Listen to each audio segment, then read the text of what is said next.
panic suffocated him within those lonely walls. Exiled from the realm's most legendary hero party, his only crime? Bearing the universally despised thief class. Akama stood completely paralyzed. His comrades basked in glorious triumph, leaving him as the sole failure. Suddenly, crimson warning screens blared. A colossal nightmare erupted, annihilating everything around. He charged in seeking victory, only to be crushed by one devastating blow. Clinging to his final breath, he unleashed his ultimate skill, stealing a mythical artifact. The divine pocket watch granted a miraculous chance: rewind time by 10 years and awaken a transcendent class. Naturally, he accepted his fate. Akama reverted to his youth, unlocking an unprecedented evolution speed. He slaughters beasts, decimates dungeons, and reaps double the experience. However, to uncover this legend's origin, we must rewind to a crushing memory. A trembling warrior frantically questioned his comrade's sudden betrayal. After all, they built that legendary guild together, finally achieving rank S. Confused by this heart-wrenching reality, he faced an icy, unforgiving glare. Without any remorse, his former companion sneered that his comprehension was severely lacking, promising to repeat the cruel truth once more. The arrogant leader roared the name Akama Ichinose, leaving our hero absolutely shattered. He was officially banished from the glorious sword party. 15 years prior to this tragedy, mysterious dimensional rifts manifested across the globe. These gates served as pathways to demonic realms, violently spewing out terrifying abominations. In response to this apocalypse, chosen segments of humanity suddenly began awakening, game-like superhuman abilities, granting mankind the power to strike back. This elite vanguard of awakened individuals was rapidly deployed to conquer the chaotic rifts. They became famously known as hunters. A young man deciphered an ancient otherworldly text. Instantly, his personalized awakening system materialized directly in mid-air. Every single hunter possessed the absolute freedom to select their destined class. However, magic paths required agonizingly slow casting times and complex mana control, resulting in a staggering mortality rate. The young hero hesitated over his monumental choice. Ultimately, he locked in the bandit class. Relying on explosive agility, his primary goal was rapidly re-2-on, cultivating immense power. Akama stared at his interface in pure awe. His strategy worked flawlessly. Reaping massive experience points, he rapidly evolved into a Trastazal, top-tier hunter dubbed the Swift Blade. Meanwhile, the dimensional rifts continued to ravage the mortal realm. Suddenly, majestic wings eclipsed the sky. A terrifying beast, bearing the aura of a mythical griffin, descended. He relentlessly battled on the bloody front lines, defending humanity's future. He foolishly believed this glorious camaraderie would last for eternity. But destiny is cruel. His guildmaster ruthlessly demanded his immediate expulsion. Heartbroken, Akama desperately pleaded for a reason. The arrogant leader's patience had entirely vanished, aggressively questioning his sheer ignorance. He coldly declared that our hero already knew the bitter truth. The abyssal monsters were evolving, yet the bandits' strikes were completely useless. Furthermore, his battlefield support was utter trash. Akama clenched his trembling fists, swallowing his blazing fury. The guildmaster sneered, claiming the bandit class was only valued for early game speed, calling it a relic of the past. He mocked that bandits were completely obsolete, while mages could unleash catastrophic devastation straight from level 1. To add insult, the guild officially erased his elite status, mockingly claiming it was to save him from a gruesome death. The shattered hero desperately argued back, fully acknowledging his limits. Yet, he had continuously risked his very soul for their success. The cruel leader scoffed, stating that no other class could apply debuffs and lethal venoms quite like him. A suffocating silence fell between them. Smirking, the arrogant leader noted his unbroken fighting spirit, taunting him to continue struggling. Akama demanded an explanation. His former comrade merely offered a sickening smile. Brushing past his shoulder, the traitor ruthlessly whispered that in the end, his expulsion was absolute. The guildmaster vanished, abandoning our paralyzed hero. Akama stood completely frozen, his mind shattering from the sudden betrayal. A few hours later, his sanctuary was a graveyard of empty liquor bottles and scattered cigarette ash. Completely broken, sorrow crashed over him in relentless waves. Heavy tears streamed down his face as he slumped over, flicking a metallic lighter. Glancing sideways, his shattered heart recalled that existing as a valiant hunter meant trading his absolute soul. He foolishly believed his blood, sweat, and shadow work would eventually earn their respect. Watching the glowing embers fade into dead ash, he bitterly cursed this pathetic reward for endless sacrifice. The crushing inferiority complex haunted him daily. To bridge the power gap, he drained his own funds, investing heavily in magical artifacts. Now, his pockets were entirely empty. Stripped of his legendary rank, the system permanently locked him out of high-tier dimensional rifts. Suddenly, a glowing notification flashed. His phone announced that the Glorious Sword Guild achieved absolute victory during their deadly expedition in China. They miraculously managed to conquer the Palace of Toddy, a catastrophic rift deemed impossible to clear. The world rejoiced in pure euphoria. Meanwhile, consumed by his own suffocating shadows, Bandit remained paralyzed by the blinding headline. He intensely monitored the toxic live chat. A few fans asked where Akama was, while ruthless trolls claimed he was banished for being dead weight. Rage blazed within his eyes. Reaching his absolute limit, he violently shattered his phone against the solid wall. He agonizingly cursed his choice of the bandit class. Selling his enchanted armory would guarantee a peaceful survival. However, abandoning his deeply ingrained hunter pride was never that simple. Nostalgic memories flooded his mind. Breaking into agonizing sobs, he screamed, roaring that he had sacrificed his very soul for their glory. Collapsing heavily onto the cold floor, he realized his absolute emptiness. Suddenly, a terrifying emergency siren erupted from his shattered device. His tear-soaked eyes widened in absolute shock. It urgently declared an apocalyptic S-rank catastrophe. A demonic boss had spawned in Tokyo's Morima district, urgently begging all civilians to evacuate immediately. This blood-curdling notification made our hero tremble with pure dread. Since the invincible Glorious Sword Vanguard was currently overseas, there were absolutely zero local hunters possessing the overwhelming raw power needed to successfully subdue a catastrophic beast.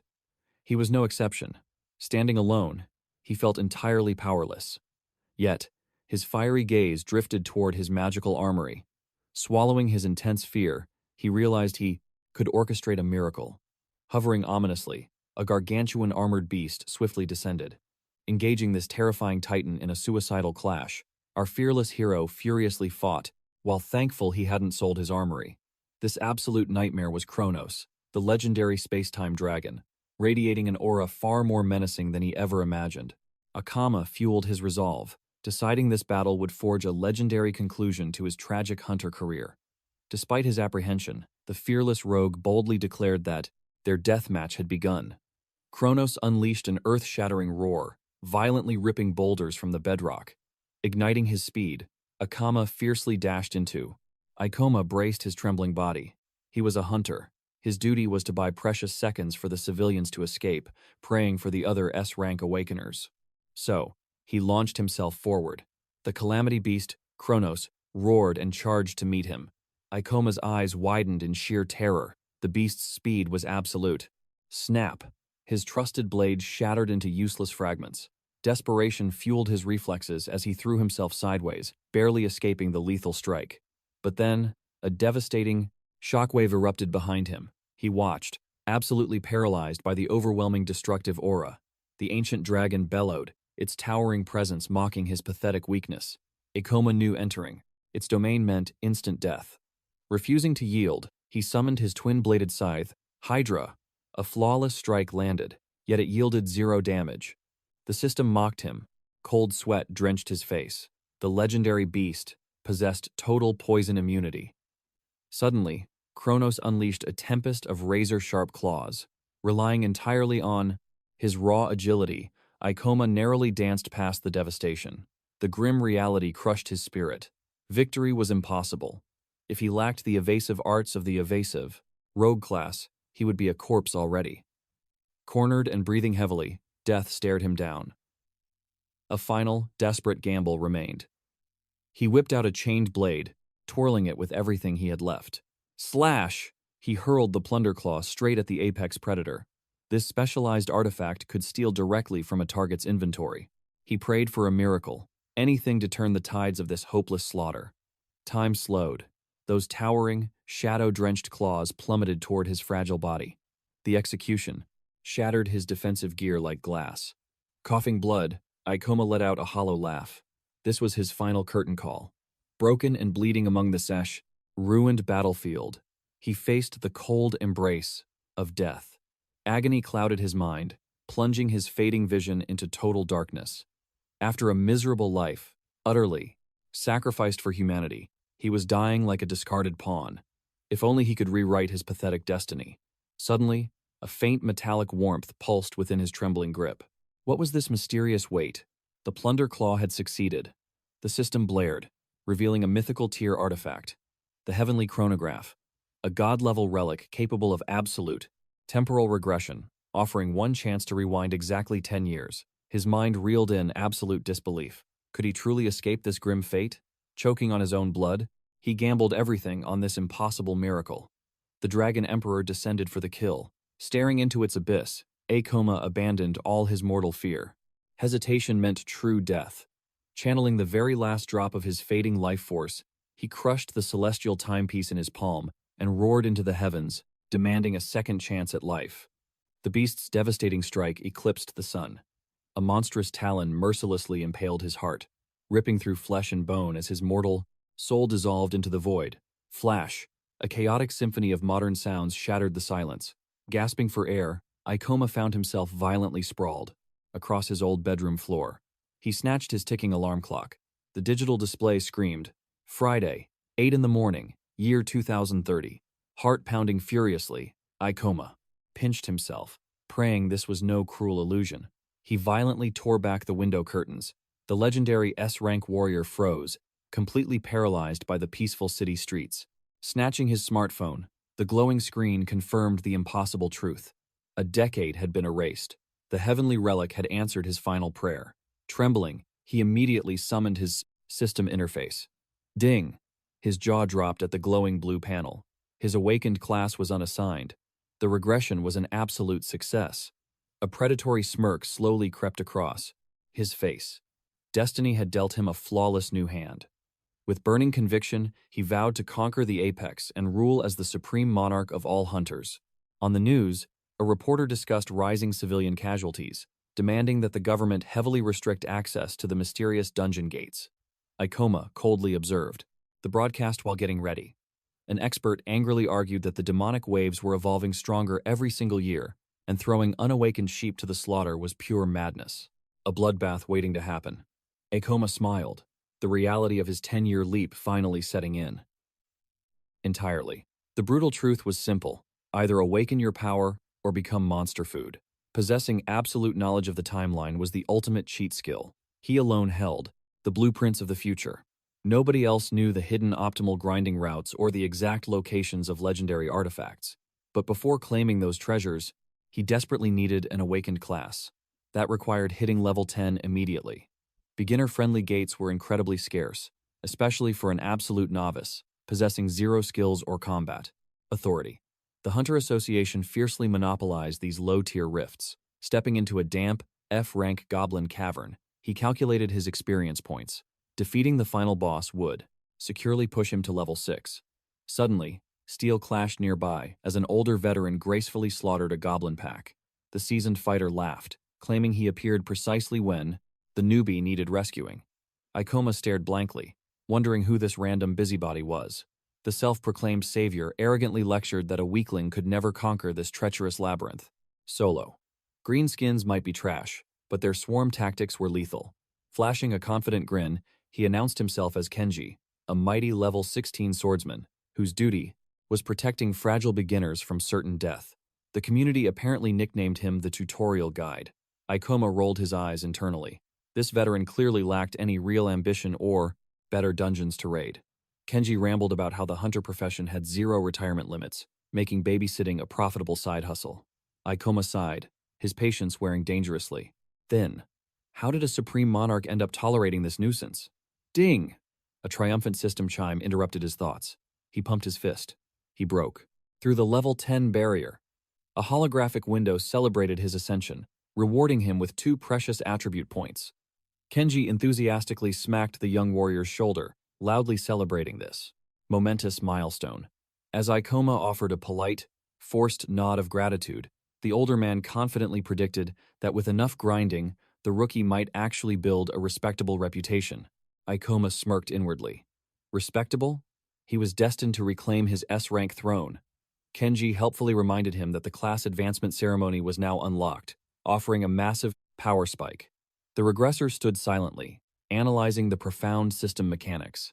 Every evolution path granted exclusive combat arts, demanding a strategic investment of those incredibly rare skill points. The tutorial guide pushed the blader path, bragging that they could slay monsters side by side. However, knowing the absolute limit break potential of his own blinding agility, the Shadow Rogue class was his true calling. Kenji tilted his head, utterly confused as to why the glowing class selection screen remained untouched. The veteran eagerly questioned if the rookie was completely clueless about attribute distribution. Had nobody lectured this amateur about the golden rule? Unlocking swift steps and iron body was an absolute necessity. Those foundational buffs amplified human limits. In this brutal new reality, surviving without them was pure suicide for any awakening novice. The main character began his journey without a single defensive art. Yet, bound by his destiny to cultivate immortality and become the absolute strongest hunter under the heavens, he refused to squander his precious skill, points on mundane mortal techniques. Thus, he required only one heaven-defying ability. As he finalized his choice, Kenji frantically intervened, desperately begging the youth to reconsider. The veteran began to panic, swearing that basic resistance arts were utterly worthless. Furthermore, Akoma would absolutely never need a technique defending against simple falls. Suddenly, the divine system chimed, confirming he had successfully cultivated the bizarre fall resistance.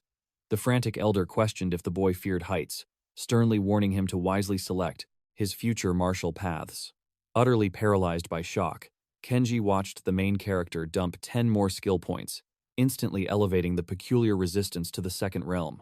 Losing his sanity, the elder witnessed it ascend to the third realm, consuming 15 more points. Completely devastated, he whispered that the foolish rookie had sacrificed every point on a mere falling defense. He tragically declared the youth now faced only two destinies: awaken as a basic swordsman or remain a powerless mortal.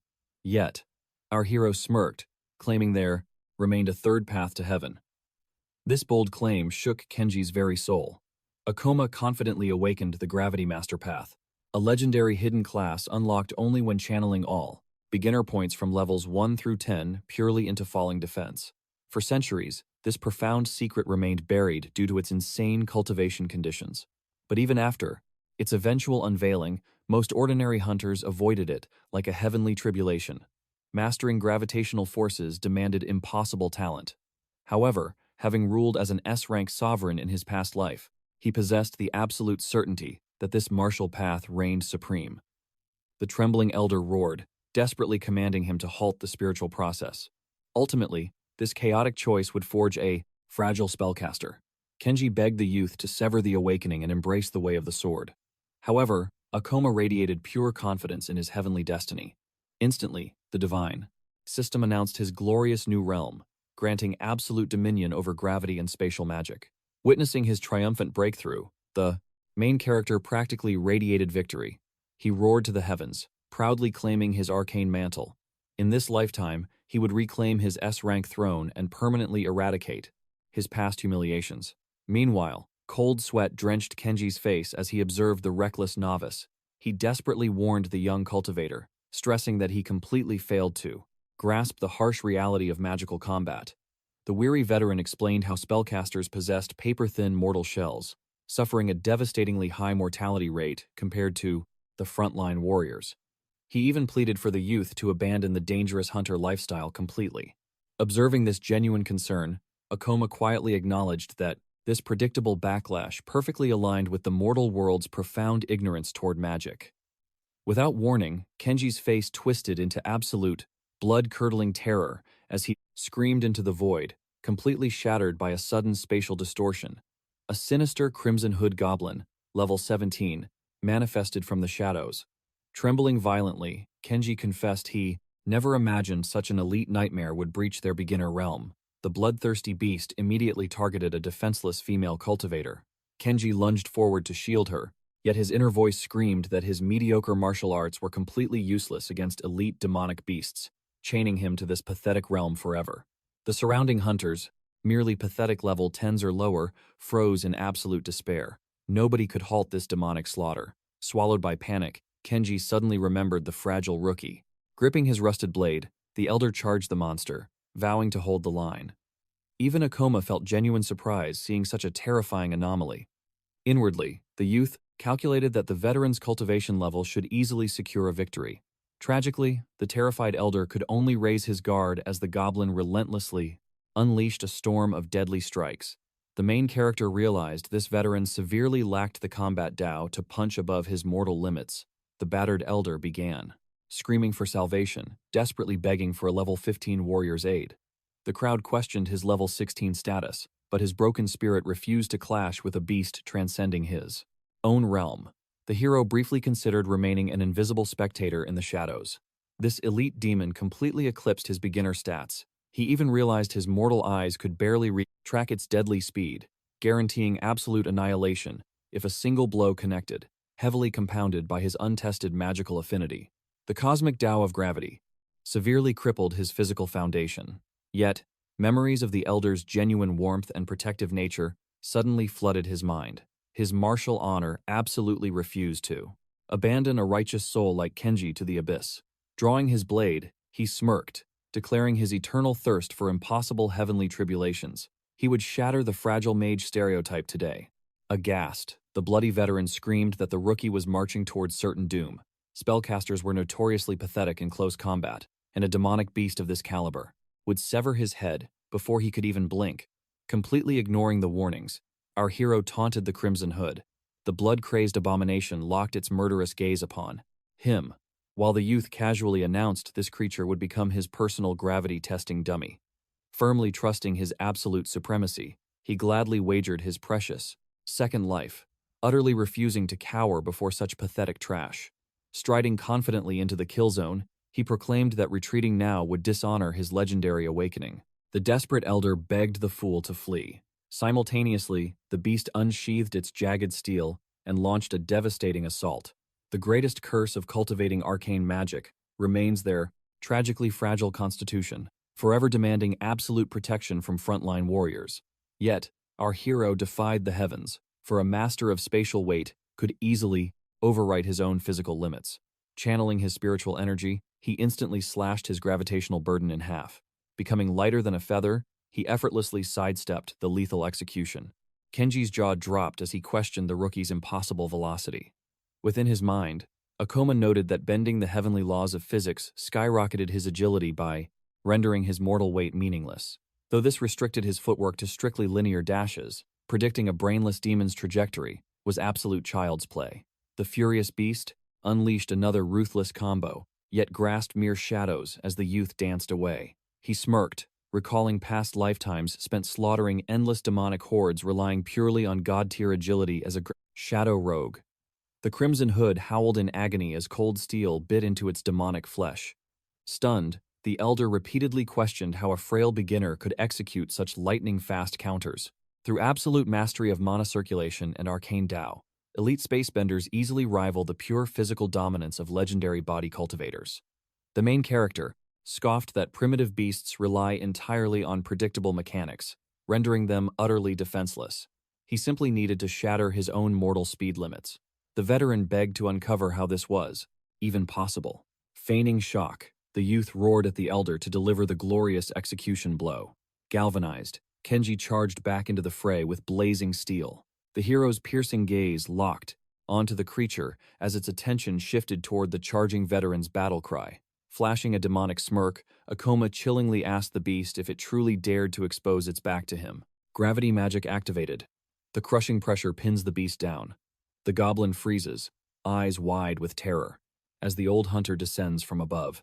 A flawless finishing strike. The system chimes 2 consecutive level-ups. Staring at the shattered goblin remains, Akoma finally clenches his trembling fists. The strategy actually worked. A heavy sigh of relief escapes him. This single battle proves his boundless potential to become history's strongest hunter. Nearby bystanders gape in sheer awe. A total rookie just obliterated the terrifying Red Hood. Kenji watches, mind blown. This kid somehow eclipsed the monster's blazing speed, despite his pathetic level. Watching the boy, Kenji is absolutely speechless. The absolute madman doesn't even realize his own monstrous feat. Trembling slightly, Kenji whispers, "This rookie possesses heaven-defying talent. Just who is Akoma?" Suddenly, a piercing agony strikes the young hero. He collapses heavily against a jagged boulder, gasping for air. His mana pool is completely drained out, a harsh reminder that his skill mastery needs serious cultivation. Meanwhile, brushing off the dust, the veteran hunter beams with pure gratitude, thrilled just to be alive. He approaches with a warm smile, bowing deeply before offering a humble piggyback ride. Flustered, Akoma blushes.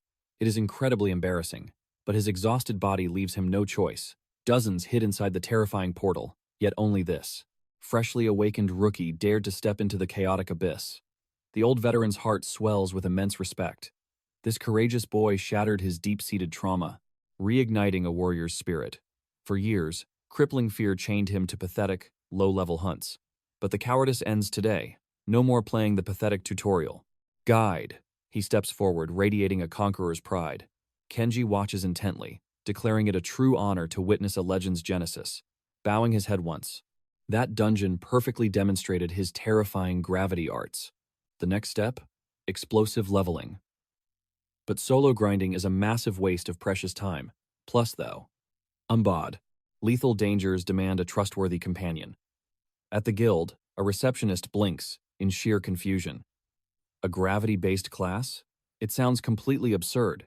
She questions if this frail boy can even survive with such pathetic combat attributes. Dodging the insult, Akoma immediately asks for any desperate party recruiting new blood. The receptionist nods softly, mentioning a notorious squad that recruits absolute nobodies, completely ignoring levels or classes, eyes gleaming with hope. He begs for an immediate introduction, looking extremely anxious, she warns him. A fragile mage with trash-tier stats faces guaranteed rejection. Undeterred, he smirks. He knows supreme rare classes possess bizarre scaling rules, making them notoriously misunderstood by commoners. He fully expects the harsh prejudice. Unfazed, he requests their contact info to forge his own path. Suddenly, an arrogant voice sneers. A flashy brute mocks him, demanding the trash stop pestering the staff and scram. Unimpressed, Akoma coldly demands his identity. The lunatic laughs maniacally, claiming that this foolish brat has hilarious nerve. You don't recognize absolute greatness? He proudly declares himself Kakaru of the elite Thunder Knights, boasting that every single Resend hunter worships their name. Akoma bluntly deduces they are just a squad of brainless meatheads. Infuriated, Kakaru snarls that frail mages are utter garbage. He spits that magic users are pathetic cowards, terrified of tasting real monster blood. Such weaklings pollute the glorious hunter ranks. Glaring with supreme disgust, Kakaru commands the boy to deeply regret his pathetic life choices. The rookie's stats are an absolute joke. The knight feels physically sick seeing this trash stain the know. Majestic legacy of rare awakeners. Unbothered, Akoma raises an eyebrow. Oh? Are you a rare class too? Kakaru smirks wickedly. Want a taste of true, overwhelming power? Drawing his massive blade, he orders the ant to witness divinity. Crackling blue lightning engulfs the steel. Basking in the glorious surge, he boasts this supreme class, grants god-tier stats and devastating destruction. The guild erupts in shock. A hidden class of this caliber actually exists? The Lightning Knight absorbs their awe, ego swelling, with absolute supreme arrogance. The terrified receptionist screams about the strict no-magic policy. Kakaru waves her off. A necessary demonstration to crush a weakling's pathetic delusions. Sneering down like an untouchable god, he mocks the rookie's shameless ambition to leech off a strong party, while the Thunder Brute continues his endless, arrogant ranting. Akoma's sharp mind analyzes the flashy display. A Thunder Knight? Sure, the burst damage is quite explosive, but the linear attack patterns are completely rigid, making it absolute trash for high-speed, unpredictable death matches. One agile assassin or lightning-immune beast, and this arrogant fool becomes instant monster food. Whispers spread through the hall. Mages are officially dead weight. This whole circus started just because some squishy kid begged for a carry.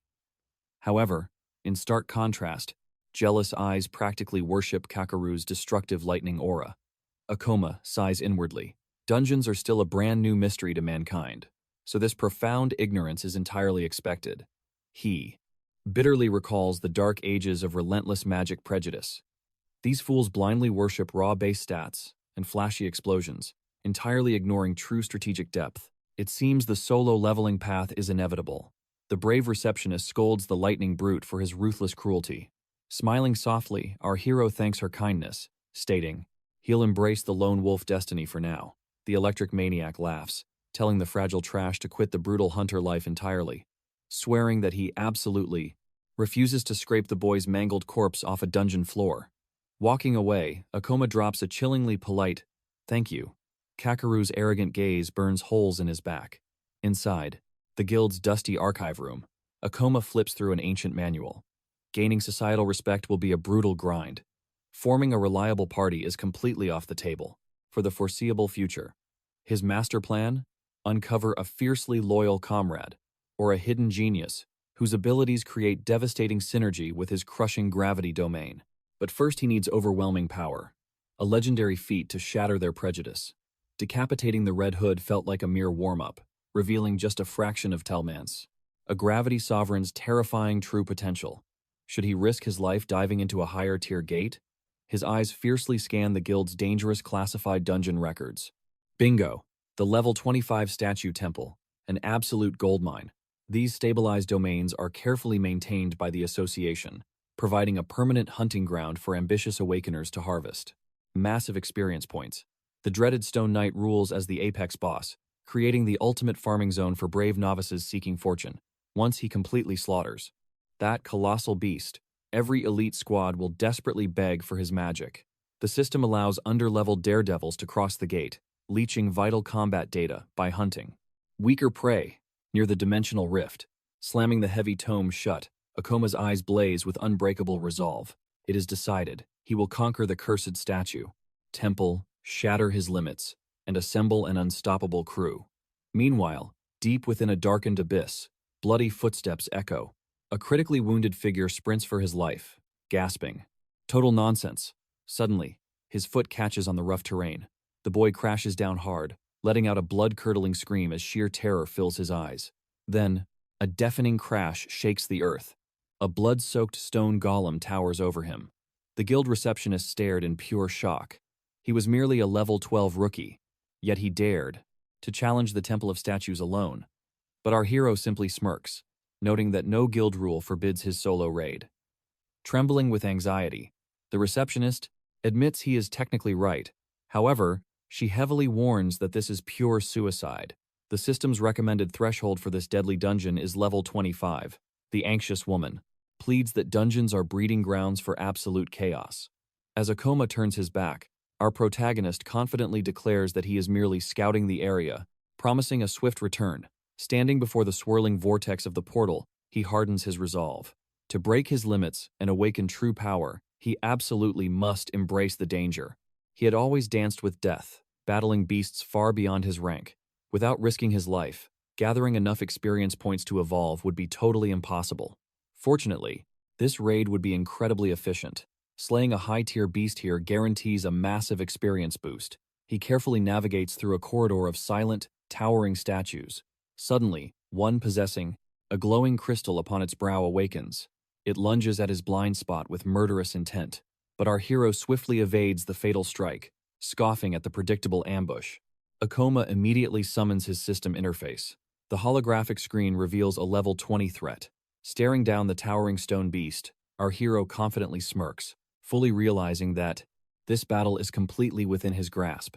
He elegantly weaves through the golem's relentless barrage.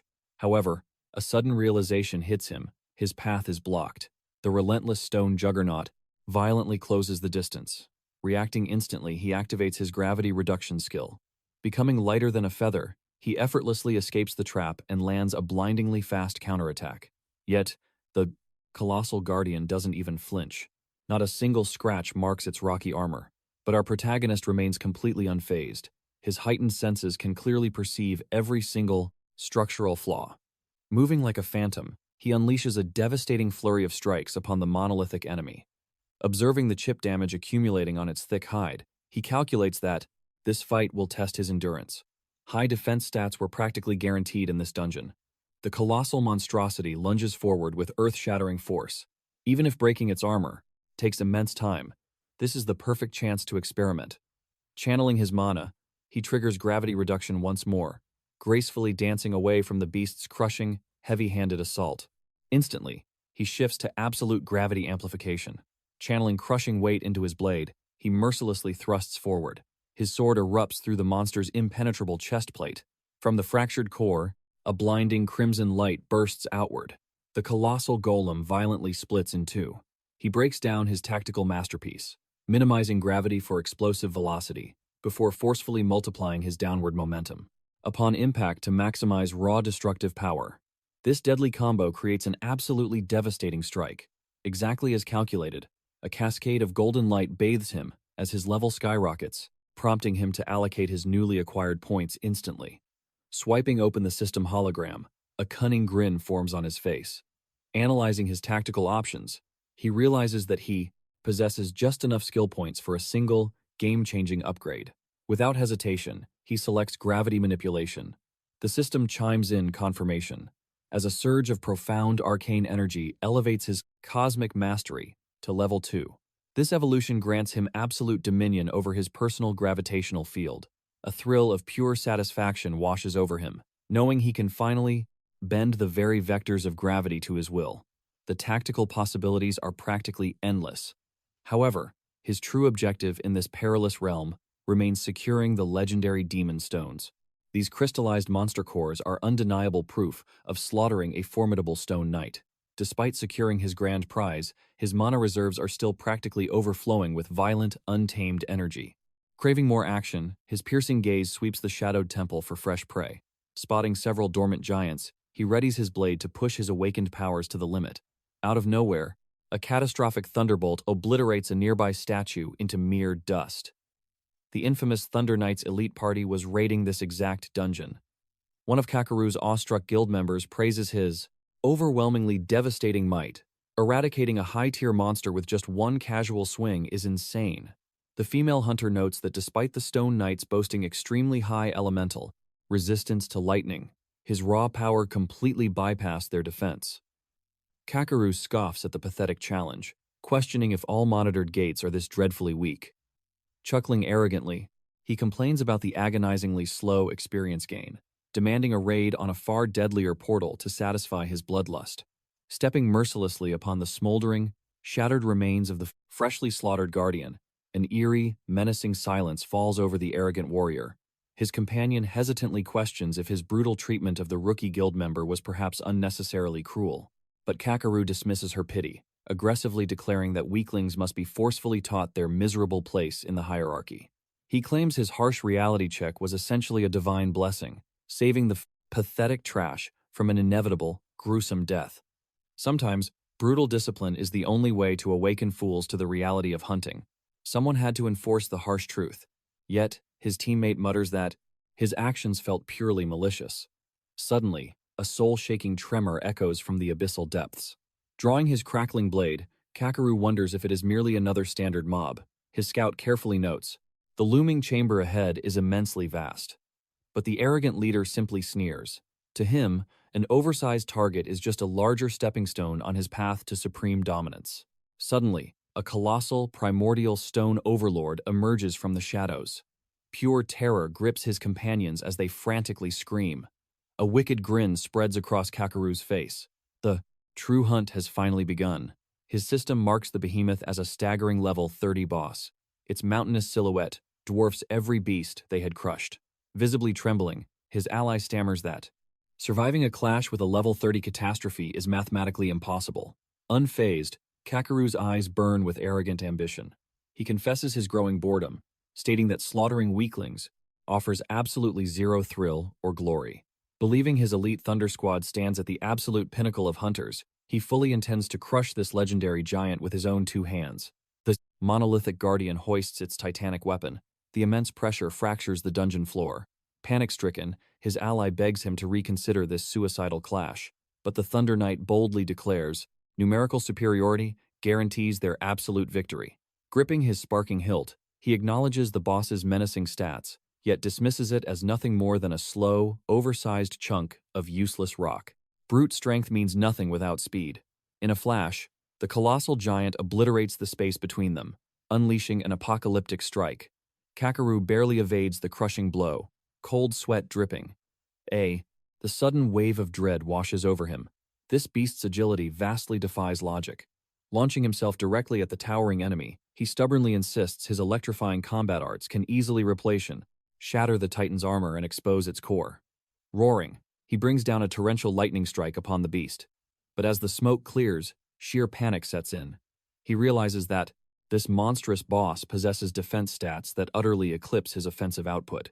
Unfazed by the pathetic spark, the gargantuan stone Templar mercilessly winds up for another catastrophic swing. An overwhelming shadow of death descends as the blade plummets. Channeling every ounce of his Thunder Knight aura, Kakaru desperately gambles his life, praying his elemental barrier can withstand the apocalyptic impact. Its deadly domain. Suddenly, the Stone Guardian vanishes in a blur. A devastating strike tears across his chest. Crumpling to the earth, he gasps, wondering how mere stone possesses such godlike strength.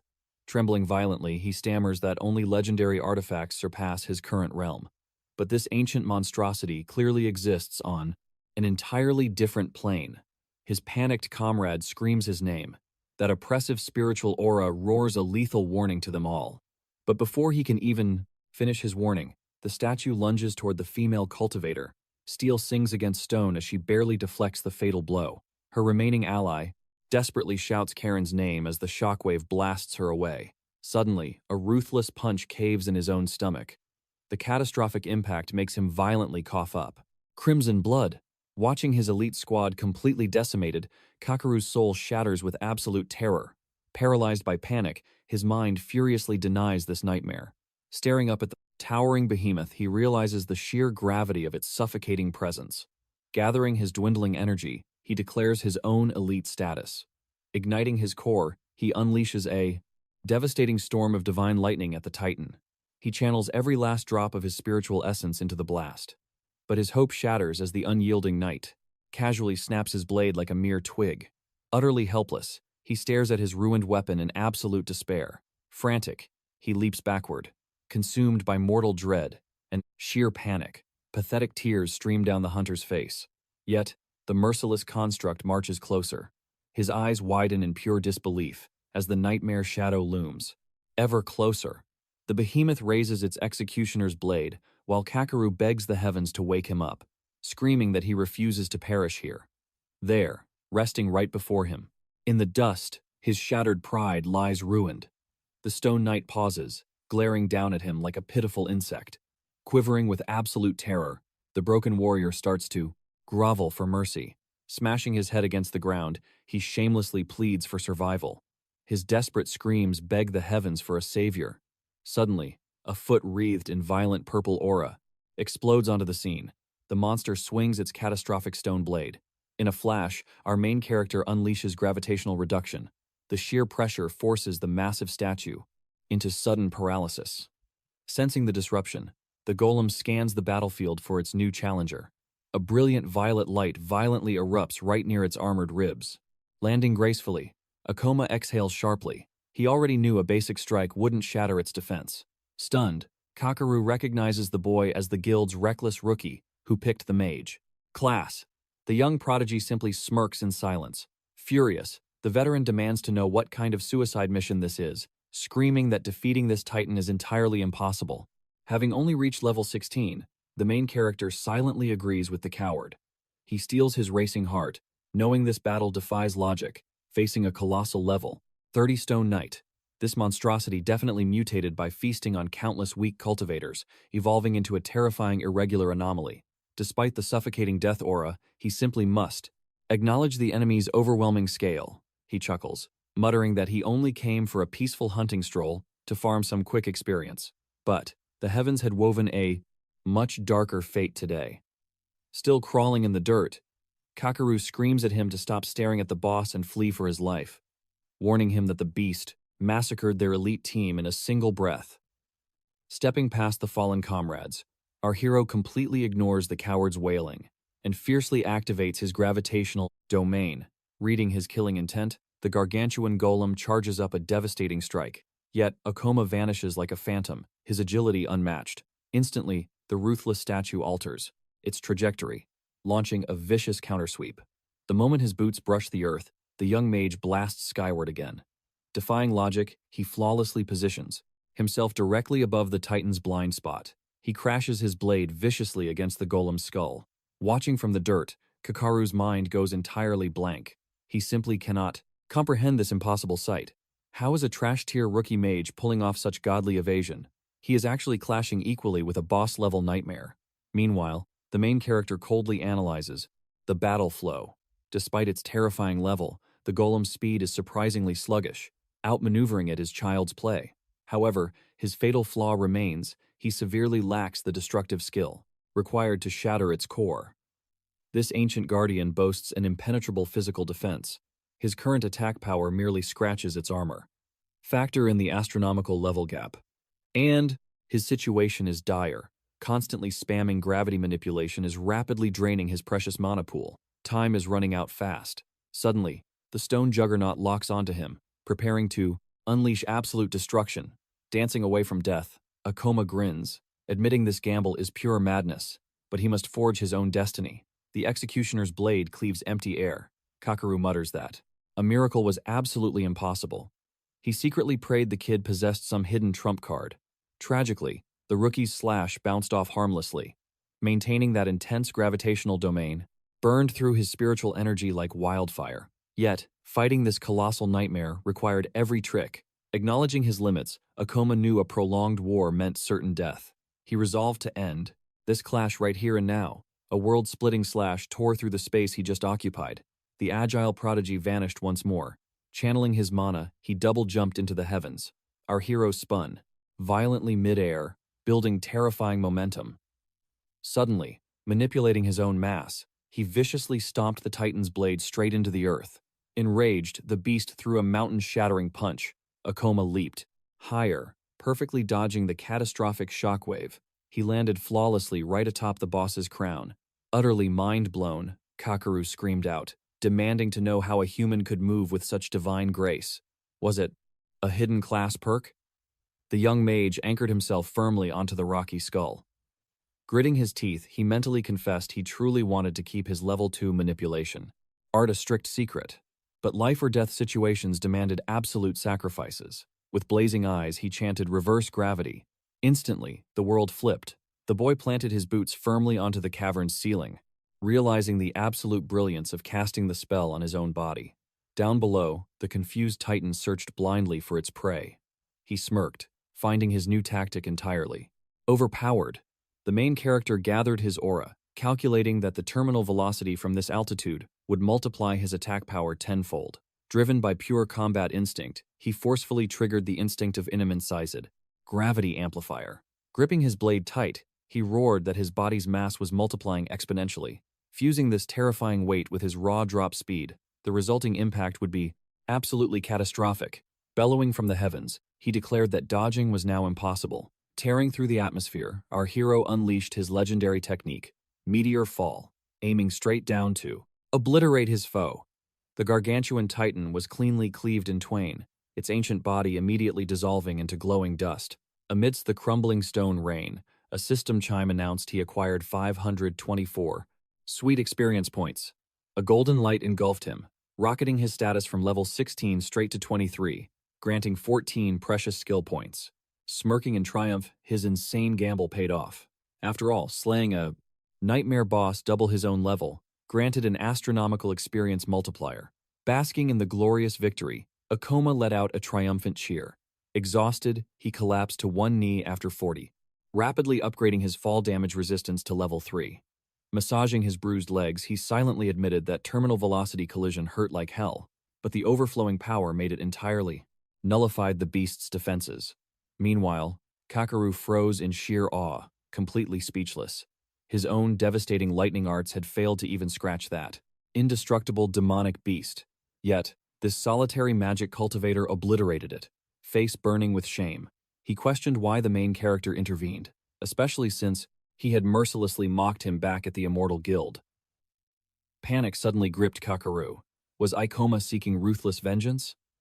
Trembling with absolute dread, the lightning user braced himself as the youth spoke. Ikoma calmly asked if he could stand without fractured meridians. Kakaru gasped at this shocking mercy. Laughter erupted from his chest, realizing his fears were foolish illusions. Grasping the extended hand, the Thunder Warrior swore deep gratitude. Later, inside the bustling Hunter Guild, the attendant's eyes widened in sheer disbelief. She gasped, questioning if a level 30 elemental golem truly spawned. Utterly paralyzed by shock, she demanded if he vanquished it alone. The main character merely nodded, keeping his cultivation level hidden. She stammered it was absolutely impossible for a solitary novice. Slamming the monster's demonic core onto the counter, Ikoma asked if this spiritual essence sufficed. Shaking, she confirmed. Such a massive spiritual crystal only dropped from level 30 realm beasts. Swallowing her doubt, she processed the legendary kill. She then asked if he wished to trade the core for mortal currency, appraising it at 200,000 yen. But the main character calmly refused the immense wealth. After all, this crystal proved his immortal martial prowess. Suddenly, a familiar voice echoed through the hall. Kakeru rushed forward, desperate to express his eternal gratitude once more. He revealed a monumental proposition. Throwing his arms wide, the veteran warrior invited him into the prestigious Thunder Knight sect. The surrounding cultivators gasped. The fastest rising faction was recruiting a stranger. Spotting the glowing demonic core, whispers erupted about how terrifyingly strong he must truly be. Smirking confidently, Kakeru claimed heaven smiled upon him today, bragging that such an elite invitation was a rare mortal blessing. The main character stood, silently unmoved. Kakeru urged him to accept his destiny, but Ikoma's voice shattered the illusion, coldly declining the prestigious offer. The Thunder Warrior recoiled, completely. Stunned by this rejection, flabbergasted, he questioned why a lone rogue would refuse an elite vanguard. Ikoma admitted he needed allies, yet his destined path lay elsewhere. Without a backward glance, he walked away, leaving the veteran hunter absolutely paralyzed. Internally, Ikoma calculated that if his cultivation speed maintained this terrifying pace, absolute supremacy was guaranteed. Soon, the legendary disaster rift known as the Theater of Maniacal Dreams would manifest. Within its depths lay a divine, heaven-defying artifact. Armed with his regressor memories, he swore to dominate this abyssal gate first. Piling monster cores onto the counter, he demanded their mortal value. The surrounding cultivators swallowed hard. The trembling attendant questioned how he slaughtered such hordes alone, suspecting some forbidden arts. The main character ignored her mortal panic, coldly stating he required one more transaction. He demanded an immediate ascension to rank D. Rank F novices only hit rank E after class awakening, and only rank D hunters survive chaotic disaster rifts. The guild attendant nervously warned that rank ascensions required level 25 cultivation. Revealing his glowing system interface, Ikoma declared that wasn't an issue. He was already a level 26 master. The woman's jaw hit the floor in sheer terror. A solitary magic cultivator achieving such a monstrous realm so rapidly was unheard of.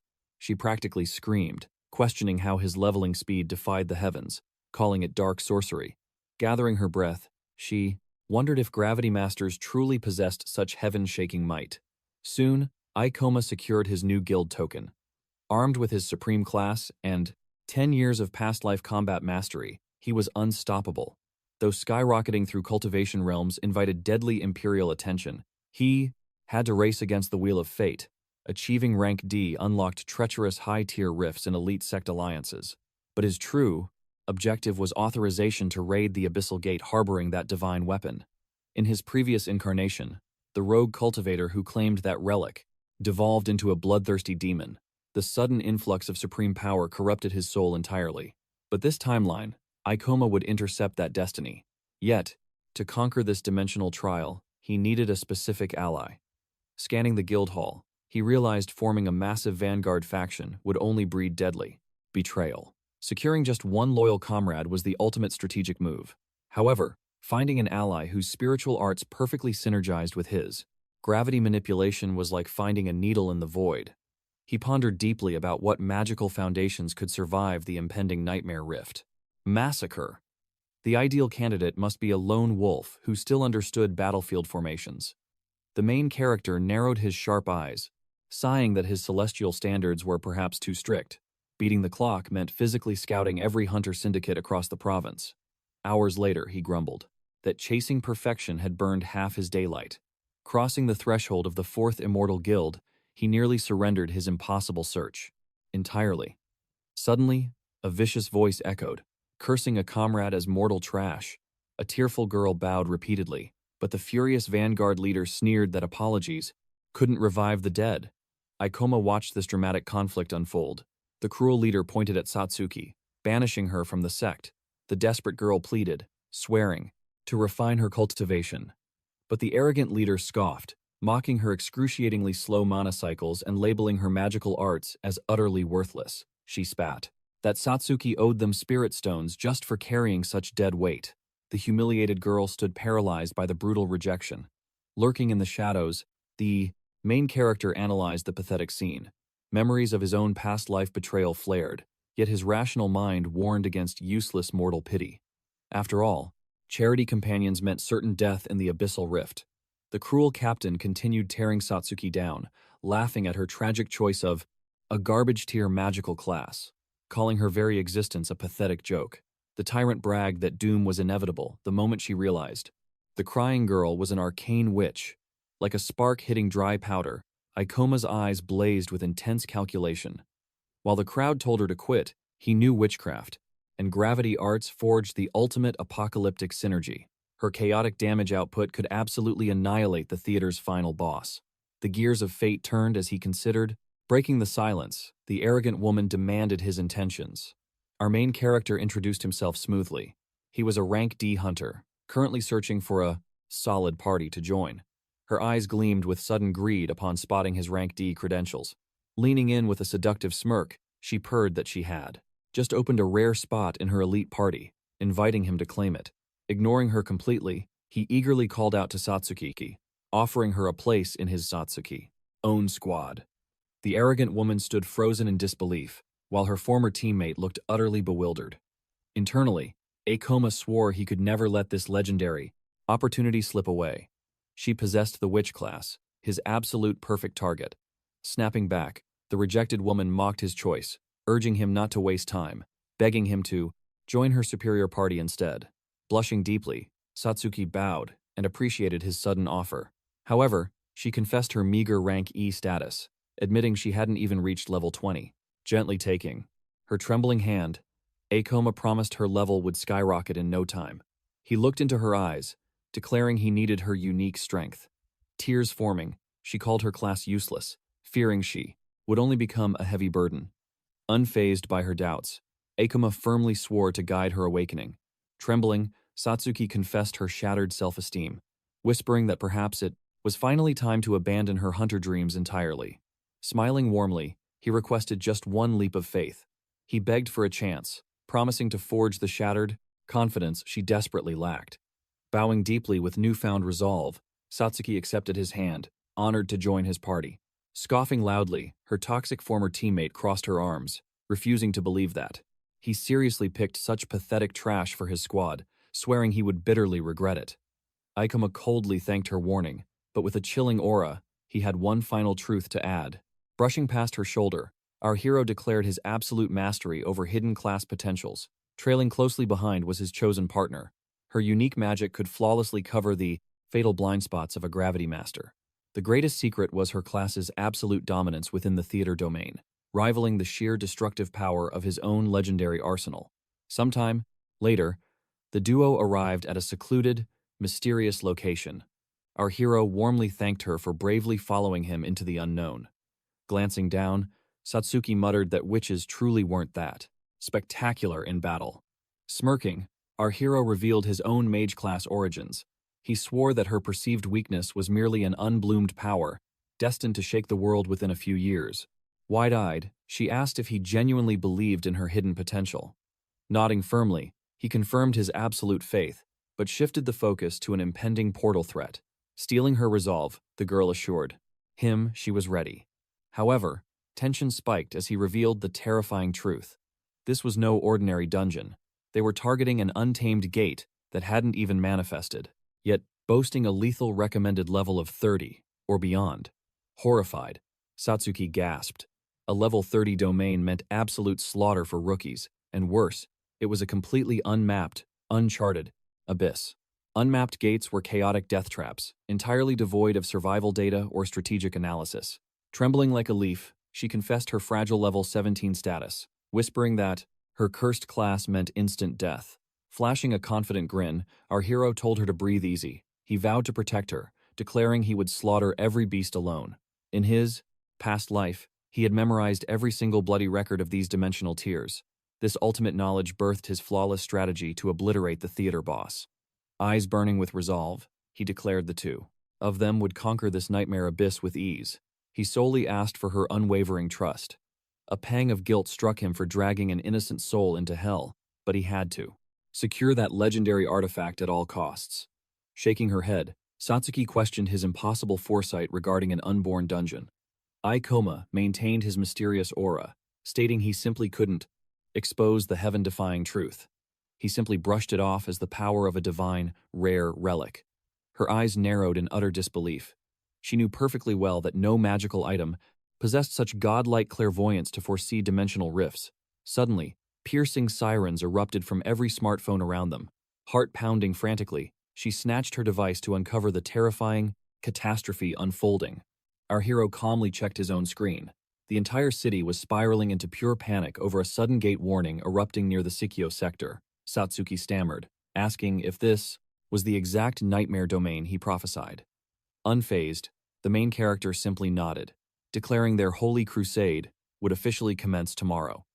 He coldly calculated that no ordinary hunter would be capable of purging that abyss within a week. Yet, slaughtering the final boss guaranteed a heaven-defying treasure. Hours slipped by rapidly, and the duo found themselves actively hunting the dimensional rift, as Satsuki nervously questioned Ikoma's absolute certainty. Arriving at the grim scene, they spotted the elite gate eradication ministry barricading the perimeter. Out of nowhere, an official frantically sprinted toward their position, desperately verifying their awakened hunter status. She pleaded with the duo to deliver any crucial combat intel from inside the abyss, begging for structural maps or the deadly skills of the lurking monstrosities. Above all, she ordered them to prioritize survival, citing the gruesome massacre rate of uncharted dungeons. With stoic confidence, our hero assured the frantic officer she could absolutely count on their overwhelming strength. Trembling slightly, Satsuki demanded why he hid his suicidal plan to assassinate the boss. Ikoma flashed a knowing smirk, confessing her fear would have grounded them. Stepping inside, the swirling dimensional rift, the atmosphere shifted instantly. He grimly warned that this cursed domain defied all common logic, checking if her heart was still wavering. Stammering helplessly, Satsuki nodded in sheer terror. The main character offered a genuine apology for forcing this hellish burden upon her. Yet, his aura flared as he swore to fight every beast alone. Should his overwhelming power fail, they would tactically retreat in a flash. Terrified of facing abandonment again, Satsuki bit her lip and vowed to ignite her hidden potential. She desperately offered her own fragile body as living bait, but Ikoma rejected the grim sacrifice immediately, commanding her to just trust her magical arts. Eyes downcast, the witch confessed her spellbook lacked destructive might. Smirking knowingly, he asked if she could unleash the forbidden art known as mana drain. This technique siphons magical life force from the enemy's core, an absolute godsend for outlasting to tangent-class beasts. Since it also allows channeling that stolen energy directly into a party member, it becomes the ultimate battery for a gravity master. With her magical supply, our hero would never face the fatal risk of magical exhaustion while obliterating hordes of drainable demonic beasts. Fidgeting nervously, the witch argued her casting speed was painfully slow, and the mana conversion rate felt completely inefficient. She nervously suggested relying on raw, direct damage destruction instead. Internally, Ikoma acknowledged that logical tactic, provided they possessed an elite offensive mage. But masking his thoughts, he declared, he would unleash a storm of pure violence at maximum output, buying her an eternity to chant her magic. Suddenly, a monstrous clown bear titan roared, initiating absolute carnage. Weaving through its lethal strikes, he roared at his companion to activate her hidden power. Channeling her dormant mana, she manifested a massive orb of shadow, blasting the monstrous bear. The beast unleashed a blood-curdling shriek as it was consumed by the devastating dark magic. Our hero instantly sensed the Titan's shattered defenses. Muscles coiling like steel, he launched himself at the prey. In a blinding flash, he materialized entirely above his adversary, Manipulating gravity, he magnified his weight, delivering a devastating strike, crushing the monster's skull. Defeating it instantly, Ikoma calmly sheathed his blade, preparing for more. He remarked that the battle was a pathetic warm-up, smoothly absorbing 212 experience points. Wide-eyed with absolute shock, the witch gasped that she had skyrocketed 3 whole levels instantly, though she immediately, guilt weighed on her for being carried. He smirked, declaring her power essential as they descended deeper. Besides, forged together, they formed a true team, meaning she had to awaken. Astonished, she questioned this bond. It felt breathtakingly different, light years away from the hollow reality she endured with Awa. Smiling brightly, Satsuki vowed to unleash her true worth next battle. Akoma gently ordered her to pace herself. A bit anxious, he mentally anchored himself, certain they would annihilate the boss and seize those legendary relics. Kowu had claimed that very artifact during his previous regression, utilizing its dark aura to become history's deadliest rogue. That tyrant never awakened later inside the portal, meaning they might claim it unchecked. After all, merely 2 days had vanished since the theater awakened. Meanwhile, a bloodbath unfolded elsewhere. A madman swung, his hammer furiously, missing entirely. Chuckling darkly, he activated his lethal skill, delivering a devastating, fatal strike. Crimson sprayed everywhere, completely staining his ragged clothes with his victim's life force. As the corpse crumpled, Karu sneered, mocking the fool's arrogance for crossing him. His eyes gleamed as he leveled up instantly. The psychopath gloated that these pathetic weaklings offered massive system experience. He smirked, noting humans avoided killing each other, making them pathetically easy prey to farm. He was already level 36. Back with our duo, Akoma unleashed his gravity magic, conjuring a pitch-black sphere of absolute pressure. Instantly, the demonic clown slammed violently into the dirt. Flustered, Satsuki confessed that despite merely supporting him, she skyrocketed, rapidly, reaching level 22. Guiltily, she admitted her massive gains felt unearned, convinced he could have obliterated these dungeons totally alone. But Akoma calmly countered that this slaughter was only effortless because these basic monsters attacked with predictable patterns. He reaffirmed the absolute terror of the witch class, though she humbly doubted her own power. Shifting the focus, Satsuki wondered if they should retreat, noting his heavy aura drain. Her own magical reserves were flashing dangerously empty. He casually revealed, his gravity arts constantly boosted his stats, heavily taxing his core. She warned him the guild mandated immediate retreat, whenever core energy plummeted below 50%. Smirking confidently, he declared it time for an experiment. Facing a trembling goblin, he asked if she was prepared to begin. Restraining the foul beast, Akoma ordered her to cast Mana Drain. Shock paralyzed her, binding enemies, and forcefully extracting their essence would generate immense magical power. Then, she could cast her transfer skill to flood his core with infinite energy. Understanding the strategy, she begged him to blindfold the hideous creature. Akoma sighed, explaining that required wasting a precious skill slot. Accepting her fate, Satsuki activated her draining art. Akoma grinned victoriously, while she pitied the pathetic monster whimpering beneath them. She prepared to channel the extracted essence, but Akoma teased her sudden, crimson blush, demanding she stop making it awkward. Flushing deeper, she channeled the radiant energy. He watched his spiritual reserves jump. From 16 to 25, disappointed, she sighed, that gaining a measly 9 points took agonizingly long. Smirking, he declared that was exactly why they needed to drain 6 more victims. Startled, she gasped at the ruthless tactic. But he confidently called it a golden grinding opportunity. Minutes later, his blade slashed the final beast. Declaring the 6th fallen, he checked her energy core, grinning as she announced it was practically overflowing. Satsuki spiked to level 22, while Akoma earned a single rank. Thrilled, she realized they possessed an infinite leveling loop. However, Akoma warned that sluggish mana recovery during combat invited certain disaster. Yet, with this trick, they could slaughter endlessly without facing defeat. Checking her glowing system interface, Satsuki marveled at her insane growth rate in just 24 hours. This realm shattered all previous portal logic, directly violating the guild's strict mandate, never to challenge higher-tier beasts. Akoma's eyes narrowed thoughtfully. Standing tall, he acknowledged the guild's pathetic safety protocols. However, True apex predators only evolve by hunting overwhelming nightmares to steal their ultimate skills and profound battle experience. Mesmerized by his absolute confidence, a fiery determination ignited within her. Later, navigating a crumbling, sacred cathedral, Satsuki nervously asked if they were truly conquering this zone. Suddenly, he halted, declaring they had arrived. Looming before them was a massive door. Akoma revealed the theater's ultimate boss slept within.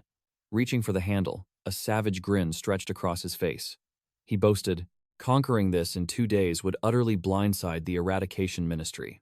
Trembling violently, Satsuki asked if they were truly challenging the reigning terror. Gazing at the colossal nightmare, Akoma stood silently, evaluating his prey. Within his soul, a fire roared. Slaying this behemoth meant reclaiming his long-lost regression artifact at last. Declaring the endgame, he commanded her to execute their strategy perfectly. Satsuki swore she wouldn't fail. Meanwhile, a deadly shadow materialized behind them. Karu stalked them like prey. Ahead, the monstrous clown contorted its giant limbs, laughing, with demonic glee. Akoma flashed a tactical hand signal. Exploding into a sprint, they flanked the gargantuan boss. He roared, drawing the monster's agonizing aggro, while Satsuki held her strategic distance. Bosses boasted terrifying health pools and monstrous healing factors, making frontal assault suicidal. They needed absolute cunning to win. Suddenly, the Titan conjured a blinding sphere of pure, destructive energy, hurling it fiercely. Akoma instantly triggered gravity reduction, analyzing the deadly trajectory mere feet away, and masterfully slipped past the devastation effortlessly. In the shadows, Satsuki struck. Channeling her magic, she ambushed the boss's rear with mana drain, but instantly, the terrifying abomination detected her aura. Turning its malicious gaze, it completely paralyzed Satsuki with overwhelming fear. Akoma screamed her name, in pure desperation. Warning. "Run! Get to safety!" he roared. The boss was preparing its deadly teleportation strike. Once cast, this magical nightmare could never be stopped. "Head for the center," he commanded. Suddenly, the clown's eerie eye flared with ominous light. A massive, terrifying shadow loomed right over Satsuki. The beast was right behind her, its jaws unhinged, manifesting a blazing inferno. Without hesitation, it unleashed the scorching fireball directly at the girl. "I am your opponent," Ikoma roared, intercepting the blast. The terrifying monster cackled with pure madness. Yet, against all odds, Ikoma completely shattered. The blazing strike. Watching this, Satsuki trembled at the sheer speed of the clash. Knowing the danger, Ikoma tactically retreated to create distance, leaping high above the creature. But the boss's demonic eye flared a second time. Warping through space, the horrific clown instantly materialized right before our hero. Ikoma gritted his teeth, realizing it chained 2 spatial jumps. The towering abomination raised its massive hands for slaughter. Terrified, Satsuki screamed his name in despair. But Ikoma smirked, activating gravitational reversal. A deafening shockwave shattered the ground. The oblivious beast kept cackling, completely blind to its own doom. Suspended upside down, Ikoma glared from above. But the nightmare wasn't over. The clown's cursed eye flashed. "For a third strike," Ikoma sweat dropped. "Tougher than my past life," he muttered, but still perfectly calculated.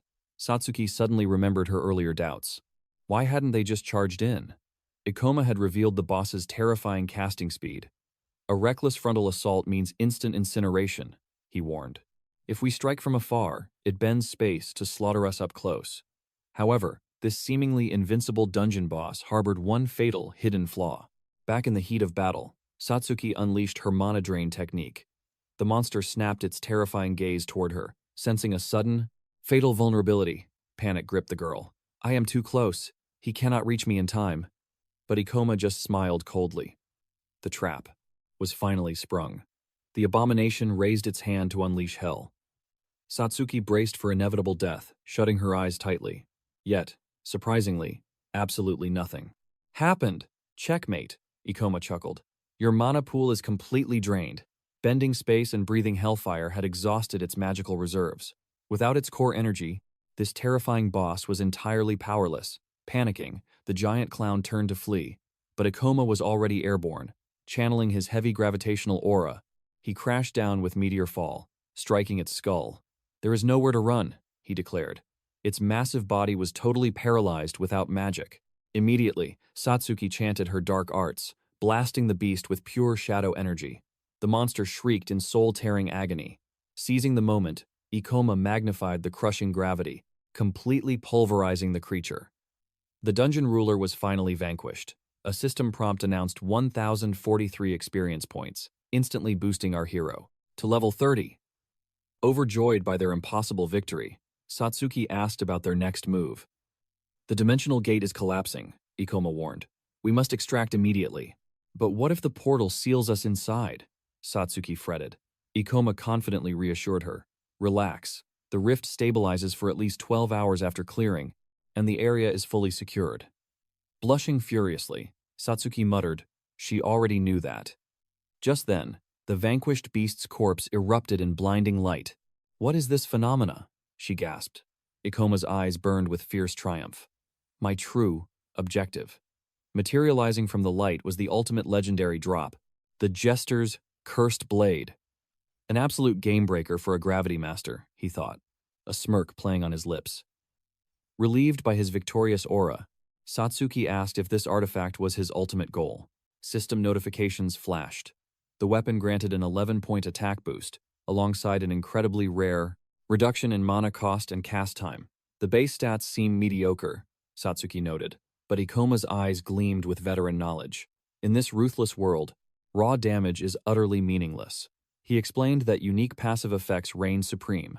For a class that rapidly cycles through devastating gravitational spells, mana depletion is a fatal weakness. This blade permanently solved that flaw, unlocking infinite combo potential. A gravity master's greatest vulnerability occurs during ability transitions, but this cursed sword would make him virtually invincible.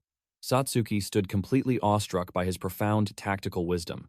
In his past life, the original owner rode this weapon's power straight to rank S. Tragically, that same hunter became a bloodthirsty player killer. By claiming this destined artifact, Ikoma had preemptively stopped a future massacre. As Satsuki stared at the mystical blade, an uneasy realization washed over her. If his greatest weakness was covered, did he even need her mana drain anymore? Trembling, she asked if she was now useless. Ikoma immediately shattered her doubts. "Don't be foolish. This sword delays exhaustion. It doesn't prevent it." He offered a warm smile. "I still need my partner." Her heart fluttered as she gazed at the weapon. "I suppose I can stay," she replied, hiding her relief. Missing the romantic tension, Ikoma checked his interface. Earning so much brutal combat experience meant unspent skill points. To conquer this world, he had to unlock his class's exclusive hidden arts. Staring intently at the holographic system window, he formulated the ultimate build. "This path is perfect," he declared, leveling his core gravitational magic to level 2. Suddenly, the interface chimed again. Upgrading spatial manipulation to level 3 triggered an evolution. He acquired a devastating new art, Super Gravity Bullet. Until now, he merely manipulated weight, but this artifact changed everything. Magical energy surged through his veins. A feral grin crossed his face. He was desperate to test this godlike power. But lurking in the shadows, "Looks like I missed the main event," a sinister voice echoed. Karu stepped forward, his eyes dripping with malicious intent. "You must be insanely powerful to solo a portal boss," the stranger sneered. Ikoma's blood ran cold. Terrible timing, he cursed internally, instantly analyzing the threat. This rat had used advanced stealth to spectate their life or death struggle. The bastard was waiting for them to wipe out to steal the loot. Such vultures were a common plague in his past life. "Identify yourself," Ikoma demanded, locking eyes with the intruder. Suddenly, a chilling realization struck him like lightning. He recognized that twisted face. It was Karu, the very psychopath who originally claimed the blade and became a serial hunter-killer. Fate's gears were turning chaotically. Impossible, Ikoma thought wildly. In the previous timeline, this monster arrived much later. The butterfly effect had completely derailed his perfect system calculations. What was this lunatic doing here? The truth hit him like a thunderbolt. This rat had been lurking in the boss room all along, waiting to snatch their hard-earned loot. Koru was biding his time like a venomous snake, hunting exhausted prey. Satsuki nervously asks what happened. Fixing his greedy gaze on the glowing blade, the stranger smirks. He casually asks if that heavenly treasure was the boss drop. With a fake, innocent smile, he requests to inspect it.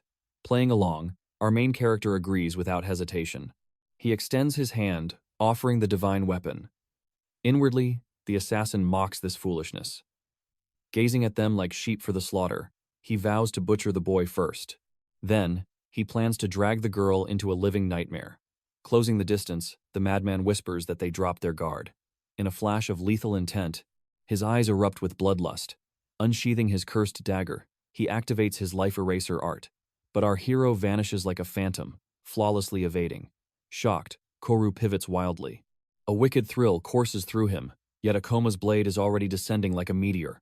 Relying on pure killer instinct, the assassin barely slips away. Instantly, our hero realizes his prey escaped the strike zone. He had aimed for an instant, silent takedown. But this shadow dweller's agility is completely off the charts. Satsuki watches in pure horror. Akoma grinds his teeth, acknowledging this monster's overwhelming combat power. The killer tilts his head, genuinely amused, wondering how this mere kid predicted his flawless ambush. He truly thought he was hunting a brainless sheep, but this little cub has some serious fangs. Trembling with fear, Satsuki cries out, begging for an explanation. Akoma's voice turns dead cold. He reveals this man is a hunter-killer, a parasite who preys on the strong. His stealth and explosive speed are the ultimate deadly combination, Koru sneers, impressed that a weakling read him so perfectly. His twisted grin widens, admitting that skipping the villainous monologue is quite refreshing. Demanding the celestial artifact, he spins a web of lies about sparing their lives. But Akoma's aura shifts drastically. With ice in his veins, he states the brutal truth. The darkest law of the abyss is that dead men tell no tales. This ruthless executioner never planned to leave survivors. Koru's smile vanishes into a deadly silence. Slowly, a demonic grin returns to his face. He praises the boy's sharp mind and fearless spirit, pitying his pathetic cultivation level. Shifting into a combat stance, he promises to relish the sight of this arrogant brat coughing up his lifeblood. Yet, facing this overwhelming killing intent, Akoma stands as unyielding as a mountain, completely unfazed. Inwardly, cold sweat runs down his back. This is an absolute disaster. He's facing the legendary Butcher of the Shadows, the exact same monster who claimed the tent. Cursed Clown's blade in his previous regression, a fatal miscalculation. He never expected this rat to be concealed within the dungeon's very fabric. But right here, right now, as their steel sparks fly, he feels the crushing weight of a superior realm. Satsuki screams out his name in sheer panic. Without taking his eyes off the enemy, he roars at her to fall back. He knows the way of the shadows. Their explosive speed and critical ambush damage are absolute game changers. This bloodthirsty fiend will definitely slaughter her instantly. As a mystic supporter, her fragile defense is useless in close quarters.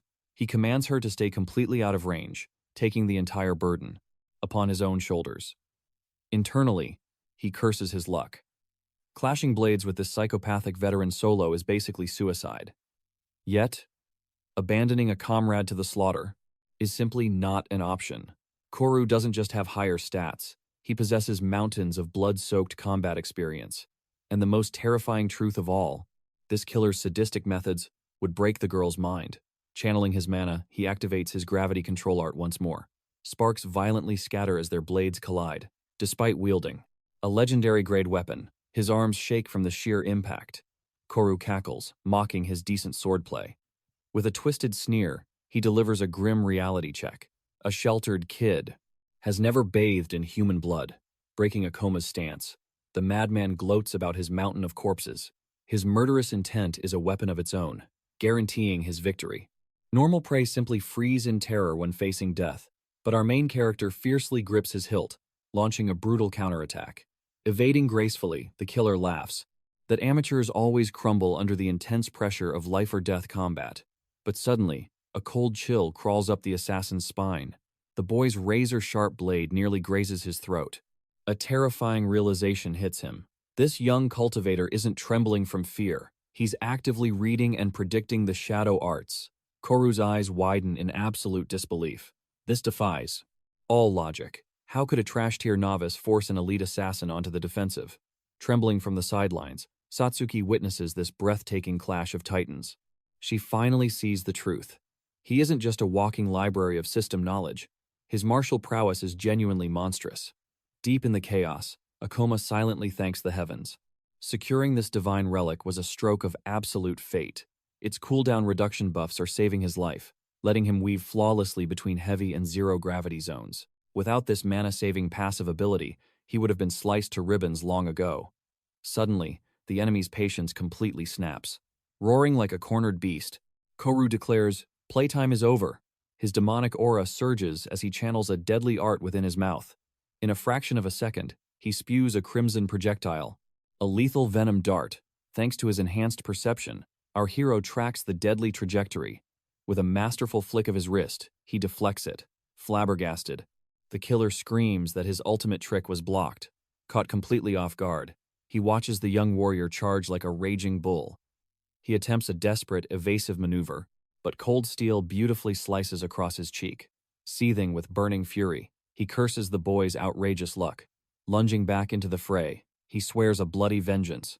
Yet, Akoma remains as tranquil as still water. The desperate assassin unleashes his forbidden execution art for a guaranteed kill. But right on cue, the gravity manipulation ignites. A crushing, mountainous force shatters the enemy's grip, sending the cursed dagger flying into the abyss. Searing pain paralyzes the killer's arm. With chilling calmness, our hero exposes the fatal flaw of his signature neck-snapping acceleration art. Hearing his deepest secret laid bare, the psychopath's mind short-circuits in sheer terror. How does this nobody know his hidden techniques? Akuma coldly replies that such linear attacks are incredibly pathetic and transparent. He brutally adds that relying on such a one-trick pony art is a complete insult to true martial mastery. Suddenly, the battlefield shifts. Satsuki finally gathers her magical energy, unleashing her devastating sphere of shadows. Sensing danger, the assassin glances at the incoming magical blast. His flawless footwork crumbles for just a single millisecond.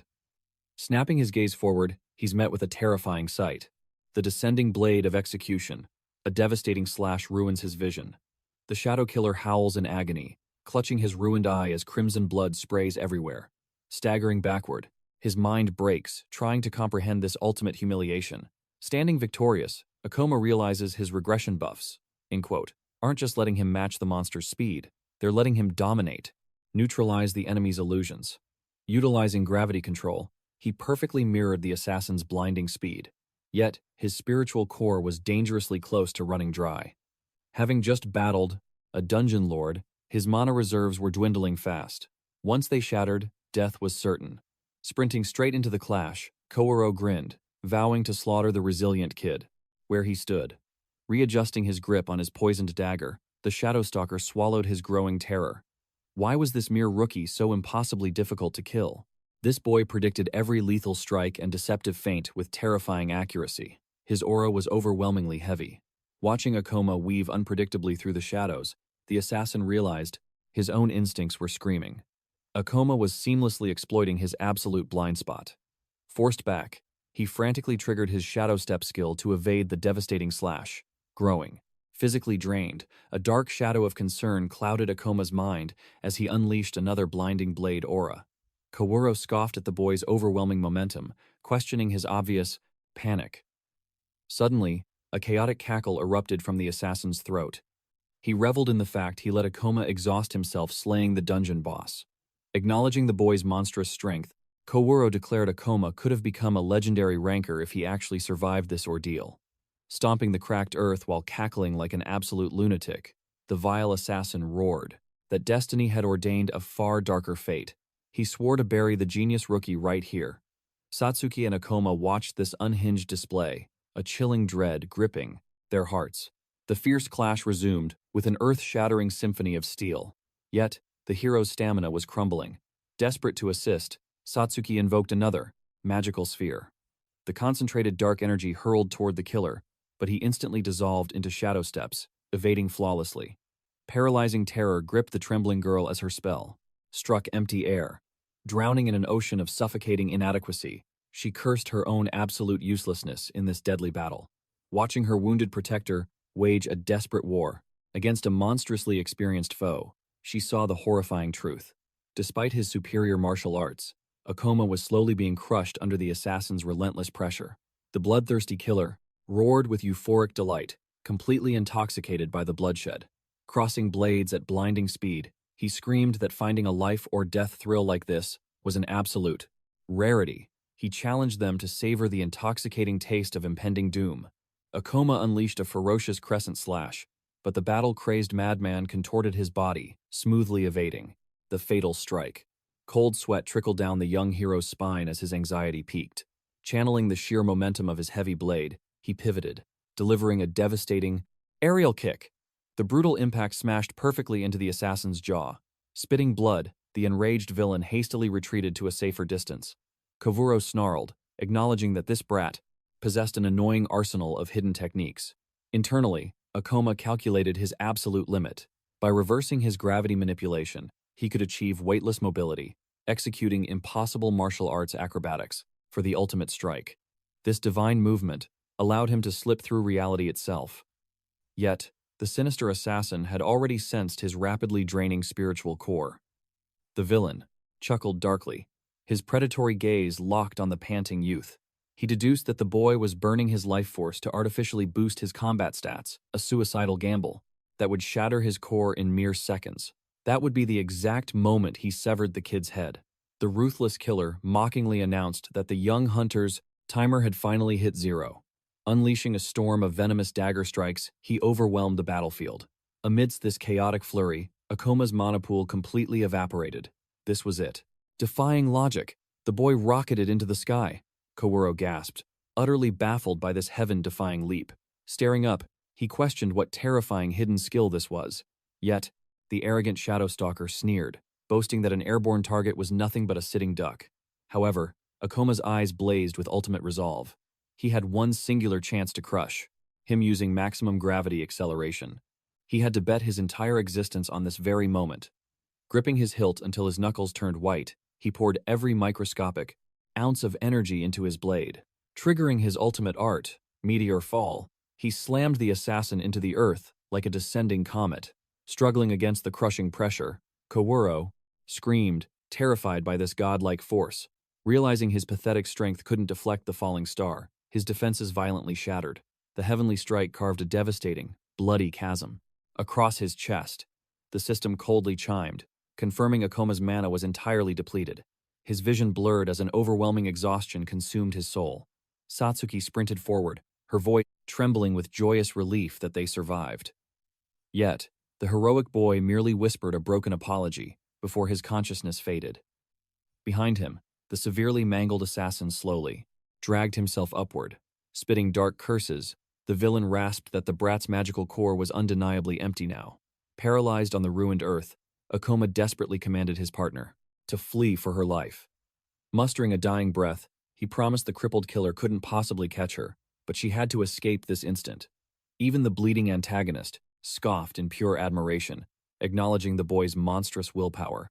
Despite being completely drained by the dungeon lord, he still waged a suicidal war just to shield a weak girl from his venomous blade. Satsuki's heart shattered at this devastating revelation. The deranged killer mocked the young hero, utterly baffled that he would sacrifice his legendary potential for such a profoundly useless burden. He shamelessly confessed his growing reverence for the boy. Akoma's eyes burned with silent, defiant fury, while the psychopathic Shadowstalker chuckled, genuinely mesmerized that this prideful warrior refused to reveal his true name.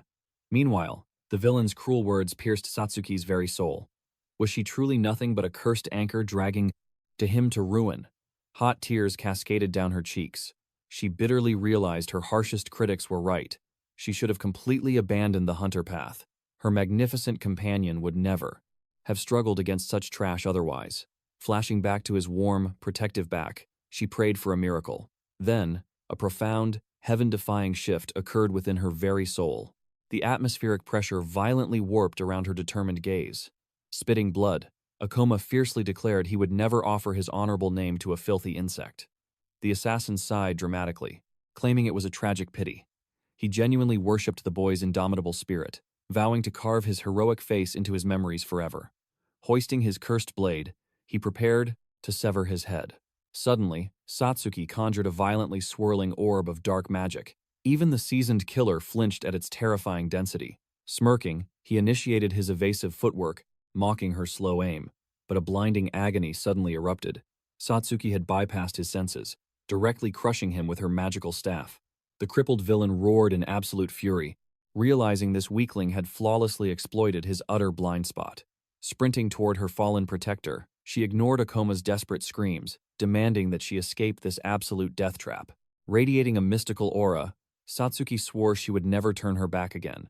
Because he ignited the dormant courage within her soul, she initiated a forbidden celestial technique, channeling pure spiritual transfer.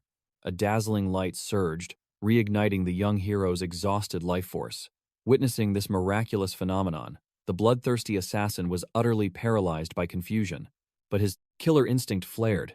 He shrieked a vow to annihilate her soul first. Instantly, the villain unleashed his ultimate dark art, Life Eraser. Akoma glared intensely, yet Satsuki showed absolutely indifference. The main character nods, thanking her for the ultimate save. Standing tall, he blocks the incoming deadly strike. Akoma's aura flares, recovering lost. Spiritual energy. Kou's eyes widen in absolute terror. Has this monster already restored enough mana for another strike? The killer screams that this breaks every limit. However, our hero smirks. They were a flawless team from the very start, long before this coward's ambush. Plus, his mana regeneration surged effortlessly, while Koru remains desperately battered. Roaring a challenge, he demands to see who truly rules this battlefield. In a flash, he launches another devastating assault. The lunatic trembles, scrambling to evade. But our hero leaves zero blind spots. His speed and raw power explode to terrifying new heights. Refusing to fall, the enemy shrieks and starts, chanting forbidden dark arts, manifesting a sinister crimson magic circle. Satsuki braces for impact. Yet, Akoma commands her to hold her ground. Shockingly, he channels absolute gravity magic. He mocks the villain's pathetically slow casting speed. In his past life of immortal cultivation, he wielded the jester's phantom blade just to cover up such laughable delay. Witnessing this overwhelming aura, Kawaru realizes doom has arrived. A massive sphere of pure darkness, mimicking a literal black hole, rockets straight at him. The crushing impact hits dead center. Kawaru curses his pathetic downfall against a mere low-level novice. Ikoma stands victorious, weapon drawn, as the broken killer bleeds in the ruins. Current laws are utterly useless inside these deadly dungeons. Thus, the Monster Eradication Ministry turns a blind eye. Consequently, an ironclad silence became the hunter's unwritten law. But with Satsuki watching, Ikoma needed to play by the book. With a cold gaze, he announced, he would personally guard the shattered assassin. He orders Satsuki to exit the dungeon and summon the ministry agents. Without hesitation, she firmly agrees. Beasts never spawn in a conquered zone, ensuring her safe passage to the surface. As Cal bled out on the stone floor, Ikoma kept vigilant watch. The boy gasped for air, confessing his fatal mistake of judging strength by mere levels. Despite the numbers, this kid's combat mastery felt like a seasoned immortal. Who the hell was he? Sometime later, Ikoma and Satsuki relaxed in a bustling cafe. Suddenly, a breaking news alert flashed on his screen regarding a serial hunter assassin. Glancing at the display, he confirmed the ministry had secured the butcher. Satsuki softly noted how the tight-lipped agents skipped any interrogation. Ikoma revealed that dungeon crimes leave zero traces. The ministry avoids blind investigations unless a culprit is perfectly hand-delivered. The apocalyptic chaos, born from the awakening, completely transformed the nation. Crime rates plummeted while ruthless government factions seized total monopoly over essential industries for their ultimate survival plan. This brutal societal shift left millions in desperate poverty, with the elites offering zero salvation. Feeling the heavy atmosphere, Satsuki murmured about the lawless nature of the abyss, never imagining she would encounter a literal slaughterer. He met her gaze, asking if fear consumed her, warning that blood and death were a hunter's eternal destiny. Studying her trembling hands, he knew this brutal reality was crushing her spirit. Taking a breath, he offered her an escape path to a normal, peaceful civilian life. Gripping her warm cup, Satsuki confessed it would be a total lie to claim. Her heart wasn't terrified. Akoma sincerely thanked her for having his back. With a fierce spark, she declared that fighting together forged an unbreakable bond, and despite the looming nightmares, she desperately wanted to grow stronger by his side. A radiant smile graced her lips. Moved by her unwavering resolve, Ikoma reached out his toe, hand, accepting her as a true companion. Satsuki beamed with genuine joy, their hands clasped, sealing a new destiny. Ikoma quietly admired her pure heart. Meanwhile, Satsuki inwardly cursed her own past weakness, always lagging behind, too paralyzed by fear to ever shield anyone else. This pathetic flaw was exactly why Aoi looked down on her with sheer disgust. Honestly, she despised her own cowardice more than anyone, but now she saw a path to forge a stronger, unbreakable version of herself. Flashbacks of their epic survival in the abyss fueled her spirit. Fully aware of her deadly flaws, she begged to continue traversing the shadows alongside him. Akoma offered a rare, gentle smile, charmed by her refreshing sincerity. Yet, a shadow of social awkwardness plagued his mind, while Satsuki practically glowed with euphoric energy. She was surprisingly vibrant and full of life. Suddenly, eager whispers erupted nearby. Two strangers stared intensely at their table. A woman clutched her glowing screen, loudly gasping. Were they the legendary duo blowing up the internet, the ones who obliterated the dungeon boss and captured the bloodthirsty assassin? Instantly, Ikoma sensed the cafe's atmosphere shift into absolute frenzy. Out of nowhere, Utsunomiya slithered up to their table. Smirking, he announced their explosive rise to guild fame. Tapping his screen, he befriended absolute frenzy, revealed that despite their hidden identities, every single hunter forum was worshipping their epic feats. The digital feed flashed with insane viral footage and wild theories, hunting for the mystery rookies. Thankfully, their core data remained heavily classified. Yet, Utsunomiya smugly pointed out that any seasoned veteran in the room could easily connect the dots, their eyes burning with intense greed. Pointing a finger at the duo, he arrogantly claimed he foresaw their legendary rise from day one. Our heroes recoiled from his shameless aura. Undeterred, the leech declared he would chain himself to them until they joined his ranks. Suddenly, Oi stormed in, snapping fiercely at him, flaunting her ties to the elite Thunder Knights. Faking a sickeningly sweet smile, Aoi claimed she was frantically searching for her dear Satsuki. Grabbing the girl's hands, she forced out a pathetic apology for her past toxic betrayal. Spinning a web of lies, she begged for a second chance, swearing they were meant to be ultimate besties, playing the victim card perfectly. With greedy eyes, Aoi immediately pivoted, practically drooling as she asked exactly how much gold and rare loot Satsuki scored from. Conquering the uncharted abyss, she noted the massive spike in her level. Trying to latch onto her newfound power, Aoi offered fake support, but Satsuki coldly cut her off. Turning to Akoma, she urged an immediate escape from these desperate parasites. He quickly nodded. Panicking, the two leeches frantically reached out, begging the rising stars to stay. Completely ignoring the trash, our duo walked out into the neon-lit streets. Glancing at the luxury cars, Akoma softly asked Satsuki if she truly wanted to abandon her supposed friend. With an icy glare, Satsuki declared that venomous snake meant absolutely nothing to her. She quickly changed the subject, stunned by the astronomical view count on the viral footage. Millions of eyes were watching the mystery rookie obliterate a deadly assassin. She explained how reckless streamers chased clout by broadcasting live from the abyss. Yet, Ikoma's gaze darkened. This toxic obsession with wealth and fame turned the terrifying dungeons into a deadly circus. Shocked by his heavy wisdom, she asked if she must. She violently purged her subscription list. A rival's screen flashed a staggering 1 million monthly views. Meanwhile, Hasha glared fiercely at the trending news of a Crossen. Masked rookie cultivator crushing a notorious serial killer. Her blood boiled as his view count eclipsed her latest upload. Her knight companion simply sighed, explaining that the algorithm heavily favored explosive viral content. Hasha's eyes burned with fierce ambition. She would forge her own viral legend. Bitter jealousy consumed her, refusing to accept the rookie's overwhelming fame for conquering that realm. Surrounded by heavily armed knights, she spat venom about this upstart hunter. The scene shifts. Ikoma and Satsuki sit quietly at realm, a dimly lit tavern table. Her eyes widen, asking if this legendary weapon is truly for her. Ikoma nods gravely, revealing that conquering overwhelming boss monsters triggers true evolution far faster than slaughtering weaklings. He slams the table. A divine weapon is absolutely critical.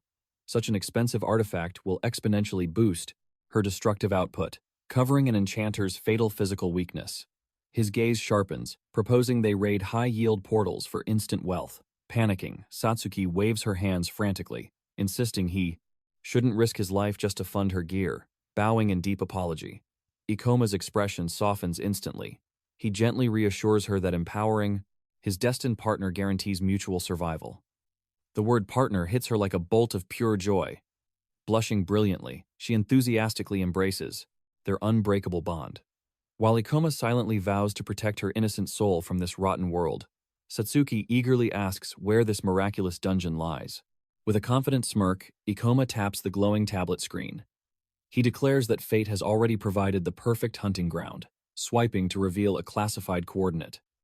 Their target is the Tomb of the Ancient King, an untouched virgin realm overflowing with heavenly treasures. As the holographic data streams past, the absolute truth is unveiled. Hidden coordinates spawn mythical tier portals, and the world remains completely blind to this royal tomb's existence. Ikoma's eyes gleam with absolute certainty.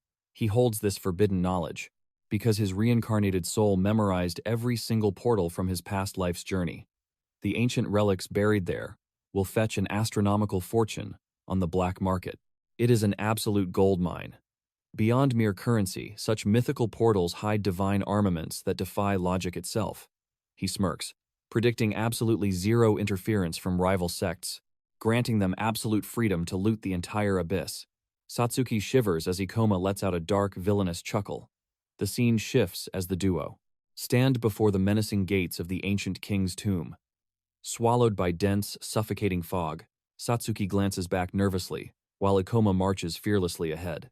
Without warning, a level 29 skeleton soldier bursts from the shadows.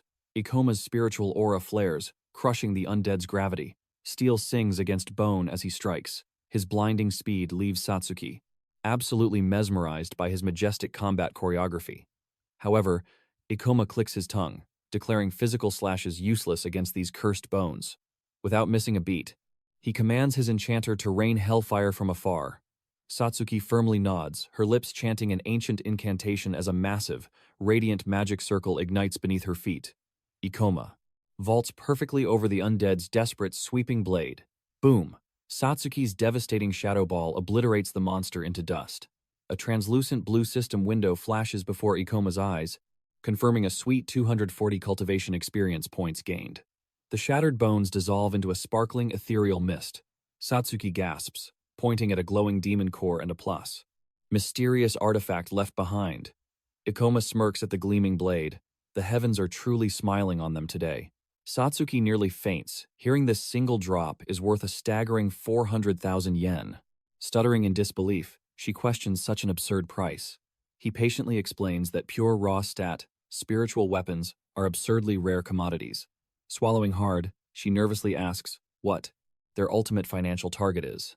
Ikoma coldly calculates they require a massive 3 million yen to secure an absolute top-tier armament for her.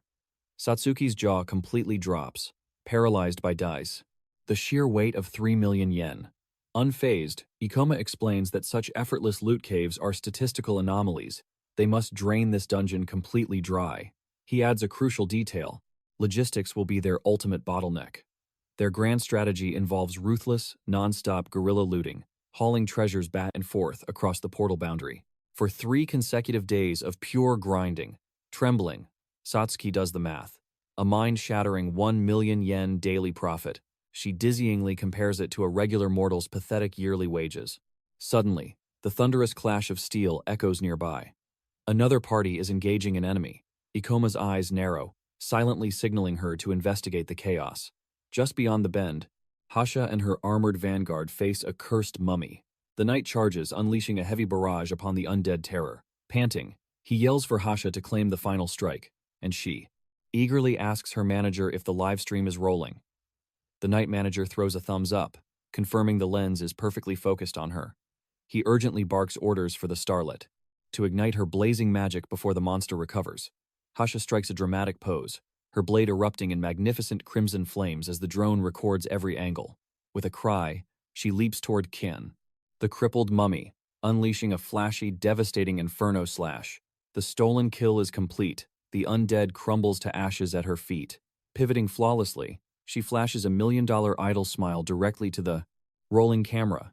She dramatically boasts about surviving this mysterious, unexplored abyss. Hasha shamelessly spins a lie, claiming she one-shotted the terrifying beast with her supreme swordsmanship. Arrogantly laughing, she declares dungeon raiding an absolute joke. Watching from the shadows, Ikoma and Satsuki instantly recognize the toxic aura of a clout-chasing dungeon streamer. Satsuki whispers, "This is the infamous Hasha," a trending creator she follows. Ikoma glares at the circus act with absolute disgust. Satsuki quickly recalls Ikoma's profound hatred for reckless clout chasers who treat life-or-death battlefields as mere stages for profit. Do they not grasp the deadly reality of portals? Her thoughts are shattered when Hasha's obnoxious voice echoes loudly. The streamer spots an anomaly in her footage and gasps in outrage. Glaring fiercely, she shrieks at Ikoma and Satsuki, frozen atop the crumbling stone staircase, completely photobombing the sacred livestream.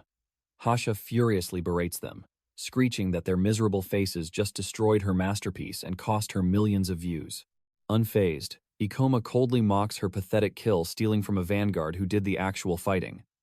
Hasha scoffs, arrogantly waving off his critique as mere show business theatrics. She boldly declares that entertainment values visual charm over actual combat mastery. Desperate to salvage her content, she snaps at her manager to crop the recording, but he shakes his head. The angles are permanently ruined. Hasha groans dramatically, her hopes of a legendary viral debut crushed by these two random peasants. The audacity of their existence. Flipping her hair, she demands to know if they live under a rock, haughtily announcing herself as the magnificent Hasha Saiji, the elite dungeon. Broadcasting prodigy. Unimpressed, Ikoma flatly drops a minimal apology, introducing himself as Ikoma Ichinose, while Satsuki bows. He sharply clarifies it was absolutely never his intention to ruin her cheap theatrics. Hasha forcefully huffs, brushing them off. She claims her genius is simply too busy hunting for new viral material. Afterwards, Ikoma questioned her reckless portal streaming. Her response? A brazen smirk. She claimed it was all about the ultimate prize. Cold, hard cash. Of course. She rubbed her fingers together greedily. Dungeons breed pure adrenaline. To her, these death zones were mere stages for viral fame and massive corporate sponsorships. Hasha boasted about her impending stardom, but Ikoma's gaze turned icy. He warned her that true hunter combat was not some flashy game to play. One misstep meant death. Stung by his words, her voice spiked with arrogant fury. Ikoma stood firm. These high-rank portals were absolute slaughterhouses. He told her to take her circus act outside. If she treated the abyss like a playground, the abyss would eventually swallow her whole. Hasha's eyes narrowed with venomous pride. He had ruined her perfect broadcast, and now he dared to lecture her? Satsuki frantically tried diffusing the tension, but Ikoma's expression remained mountain-like. It was merely a veteran's warning. Her manager sweated bullets, begging the furious streamer to cool her rising temper. She scoffed, brushing Ikoma off as a pathetic hater. Suddenly, her aura shifted. She barked at her manager to roll the cameras immediately. Stepping right into Ikoma's space, Hasha sneered his name. If he possessed such supreme confidence to lecture her, then he must be hiding some legendary strength. She issued a ruthless dungeon challenge, a race for demon stones. If she crushed him, he would crawl on his knees and beg for forgiveness. Every humiliating second would be broadcasted globally. She mockingly promised to blur his face, reducing him to just another nameless troll utterly destroyed on camera. The narrative was perfectly framed. But then, she laid down the ultimate stakes. If he triumphed, she would grant his absolute deepest desire. Ikoma accepted without flinching. Satsuki gasped in pure shock. Hasha's wicked laughter echoed. The battlefield was set, 3 hours until the portal war commenced. She flashed a predatory smile. He better not flee. Deep within the ominous torchlit dungeon, the confused manager finally questioned her insane gamble. Why provoke him? Hasha's eyes sparkled with greed. Annihilating an arrogant fool on a live broadcast? It was the perfect recipe for exploding view counts. This dramatic victory would shatter their donation records, but more importantly, she hungered to shatter his infuriating ego. She would make him swallow those arrogant words. Her hunter pride demanded absolute vengeance. Meanwhile, deep within the labyrinth, Ikoma and Satsuki confronted a grotesque undead mummy reeking of ancient decay. Boom! Meteor drop annihilated the beast. System windows flared.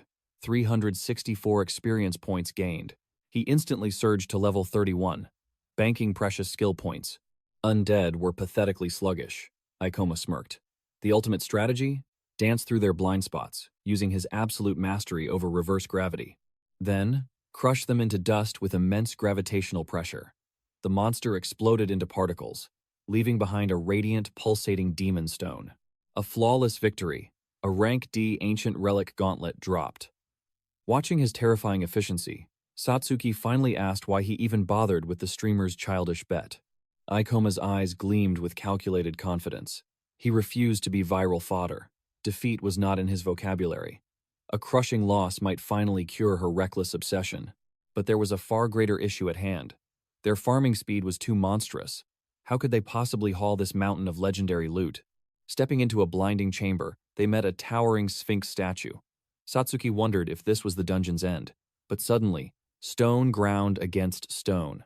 Demonic energy flared within the Sphinx's eyes. Satsuki froze in pure terror. Bam! The massive stone doors slammed shut behind them. They were trapped. Ikoma's aura flared. A hidden dungeon mechanism. Rare portals were notorious for these deadly trials. One wrong move here meant absolute annihilation. But surviving meant securing godly treasures. The colossal beast glared down at them. It demanded a trial of supreme intellect to test their absolute worth. An endless barrage of riddles, the Sphinx's booming voice shook the cavern. Fail the trial, and their lives would be forfeit to the abyss. 3 mistakes meant guaranteed death. Satsuki trembled, gripping her weapon against the mythical beast. Ikoma calculated the threat. A bloodbath was imminent if they failed. He ordered her to stand her ground. But then, a confident smirk crossed Ikoma's face. Panic was unnecessary. This challenge was practically rigged in his favor. His regression gave him absolute system knowledge. The Sphinx's eyes blazed like twin suns. The deadly trial commenced. Question 1. What was the exact experience requirement? To reach level 10. Without missing a beat, Ikoma spat out the exact number. Satsuki gasped in awe. The monstrous statue rumbled in stunned confirmation. Just 2 more to secure survival. His past life memories were an absolute cheat code. Fast forward to question 19. A 3-headed, 4-legged nightmare beast? Ikoma instantly identified the frightening doll. Bored by the pathetic difficulty, he taunted the ancient beast. Was it seriously going to continue this pointless game?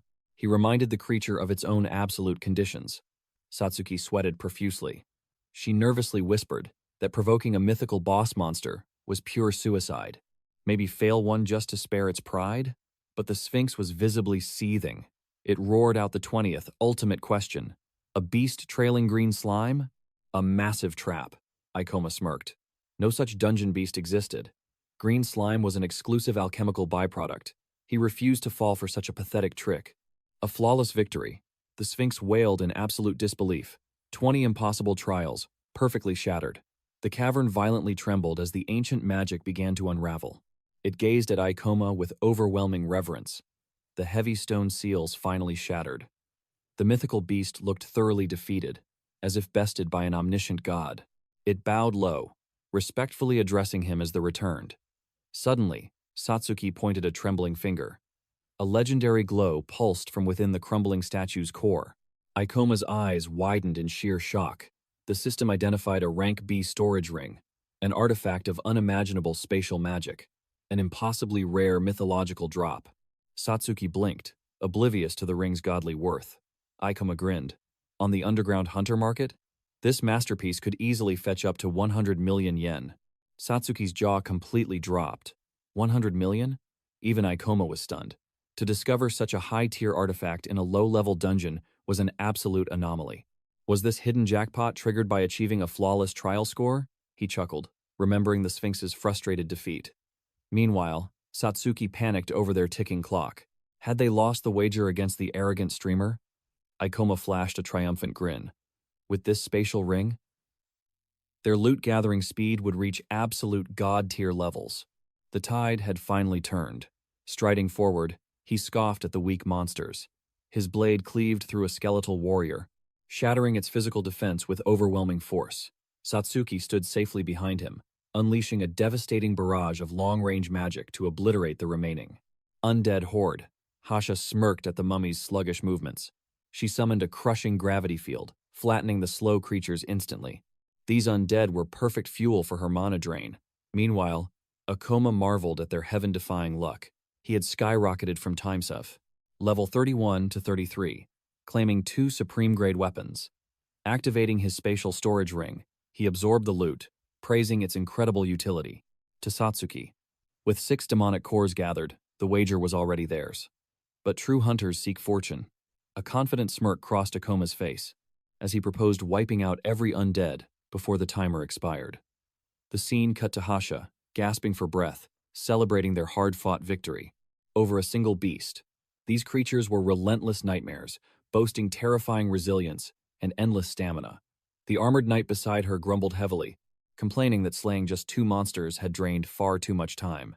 Under normal circumstances, this hunt would have been finished ages ago.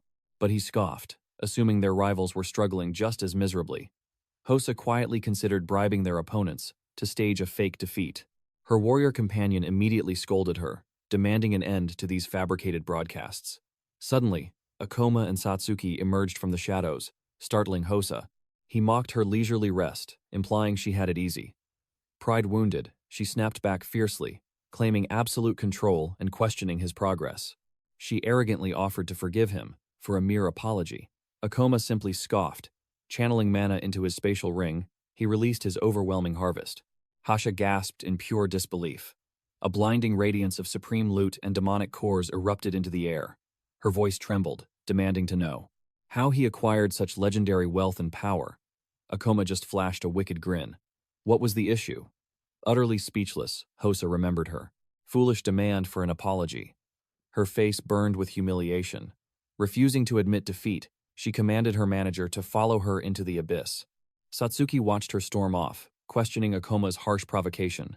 He smirked, claiming he merely ignited her fighting spirit, but a dark shadow crossed his eyes. Would her bruised ego lead to a fatal mistake? Satsuki pressed further about his hatred for portal broadcasters. His expression turned deadly serious. It was their terrifying arrogance. They treated the blood-soaked path of a hunter like a childish game. One single misstep in a portal meant death. Only fools mocked the abyss. Hasha was merely chasing empty clout. Akoma knew that without true martial resolve, her fragile illusion of strength would shatter before true despair. Meanwhile, desperation consumed Hasha. To steal back victory, she needed a heaven-defying miracle. Out-hunting Akoma was impossible. Defeat in the core collection was absolutely certain. She needed a desperate gambit.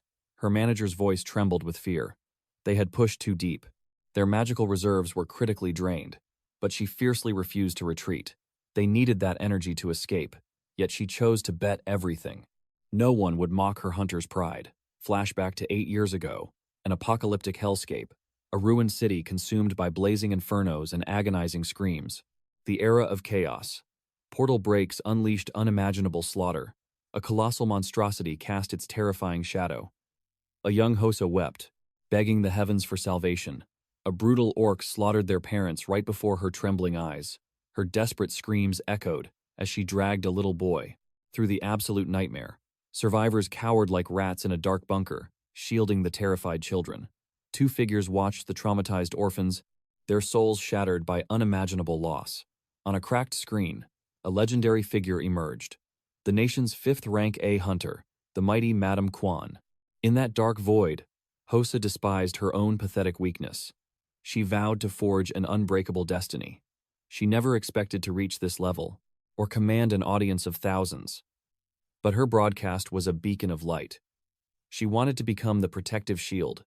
For those trembling in fear, reaching that legendary rank was impossible, but she could still carry that heroine's will.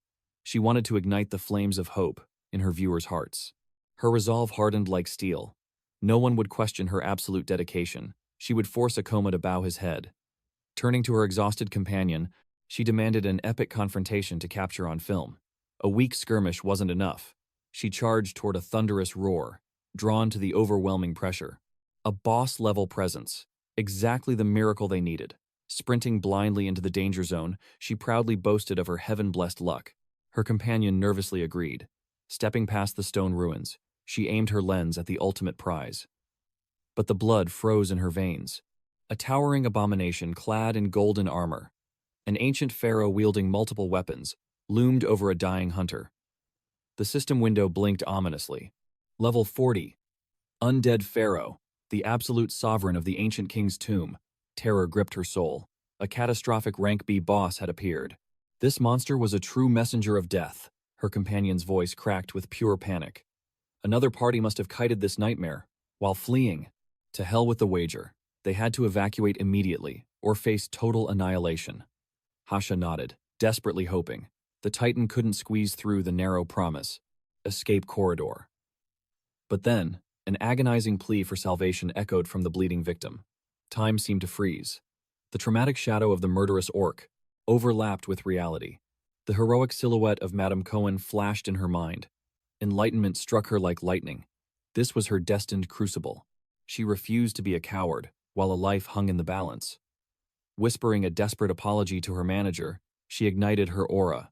Steel clashed against demonic gold. She intercepted the lethal strike. Screaming at the wounded victim to run, she braced herself against the overwhelming pressure.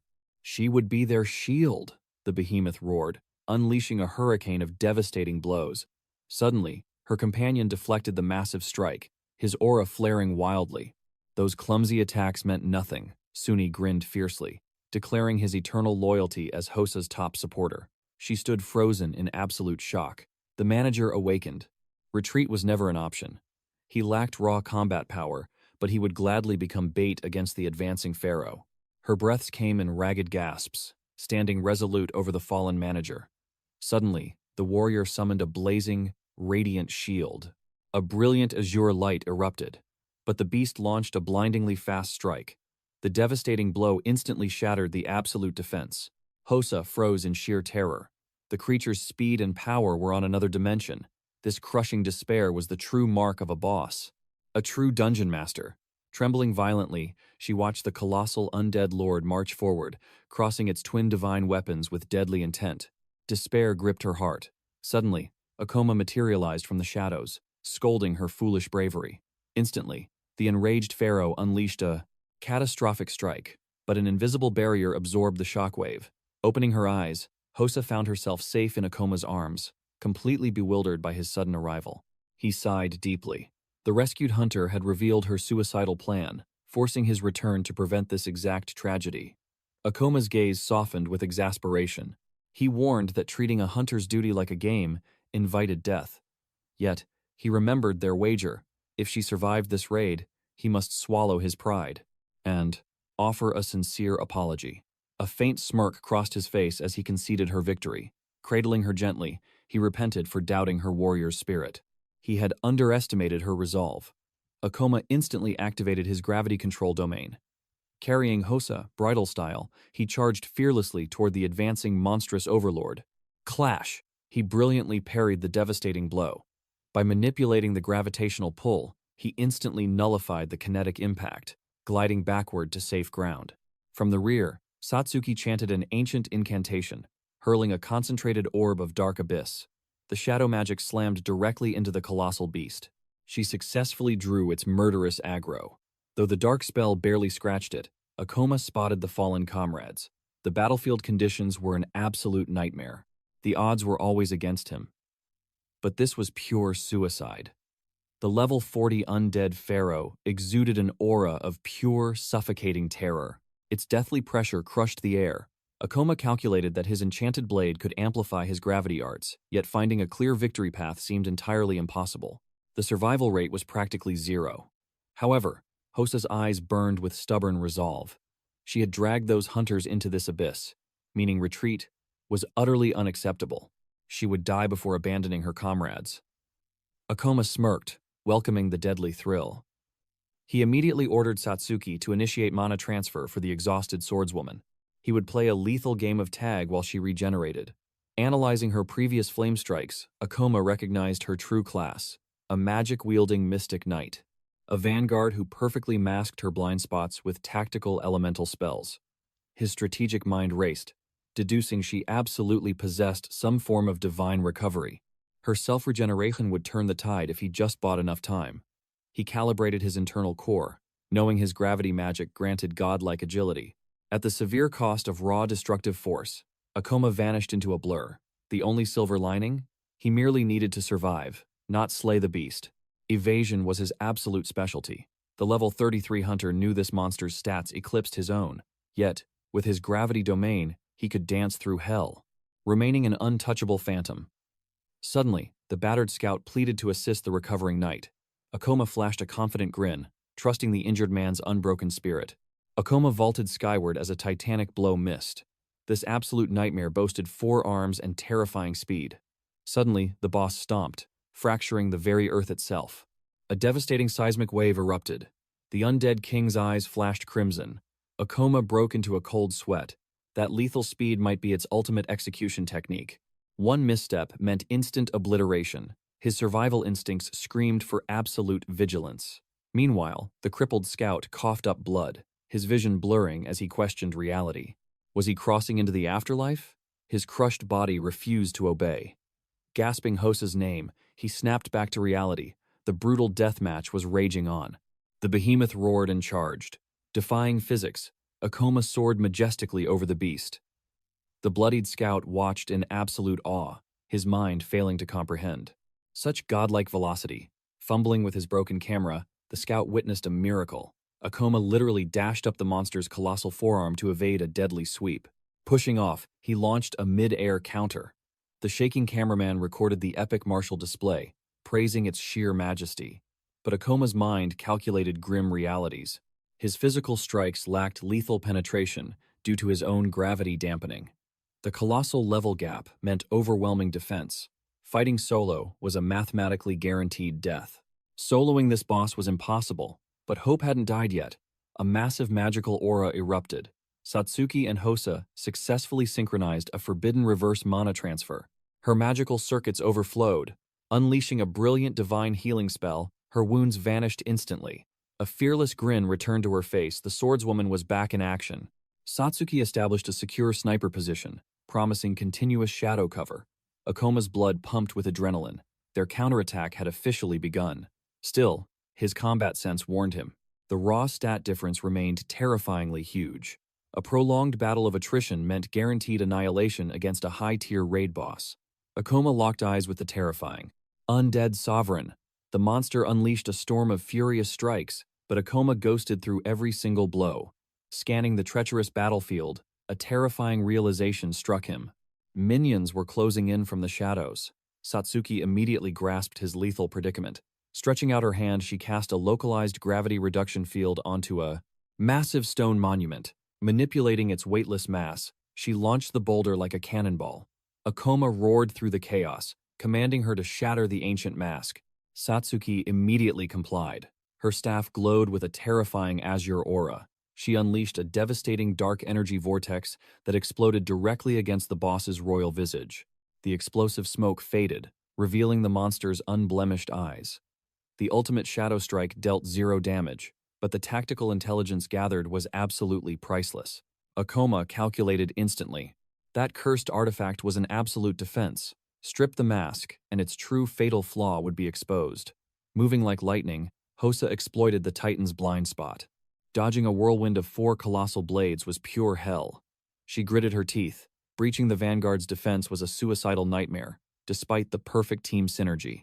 How did Akoma dance through this slaughterhouse single-handedly? Suddenly, his voice pierced the chaos. He ordered her to channel her most devastating elemental magic. To completely obliterate that mask, he would become the absolute lockdown. Gripping his blade, Akoma revealed its hidden legendary trait, an armor-breaking shockwave capable of shattering anything.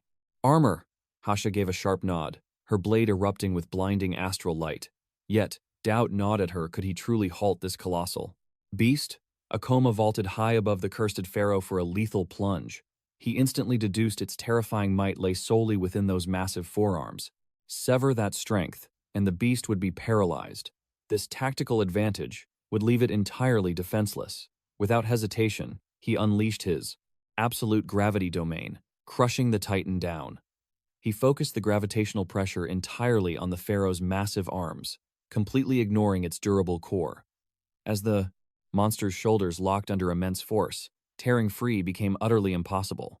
Akoma noted that this precise suppression tactic was exclusively effective against gigantic abominations boasting multiple limbs. Watching the colossal ancient ruler buckle beneath his crushing gravitational weight, he immediately readied his ultimate strike. Meanwhile, Hasha gathered her aura, sensing her perfect window of opportunity. She unleashed a devastating surge of blinding energy. The cursed undead sovereign took the catastrophic blast head-on. Its golden death mask violently shattered into countless fragments, exposing the horrifying truth beneath. A grotesque nightmare of shifting eyes and a twisted maw was laid bare. Staring down the beast, Akoma smirked. Its ultimate weak point was finally exposed. While Hasha trembled at the horrifying sight, Akoma blasted forward like a meteor, determined to execute the trapped beast. Instantly inverting gravity, he launched himself backward, narrowly evading the Pharaoh's desperate thrashing as the battlefield violently ruptured.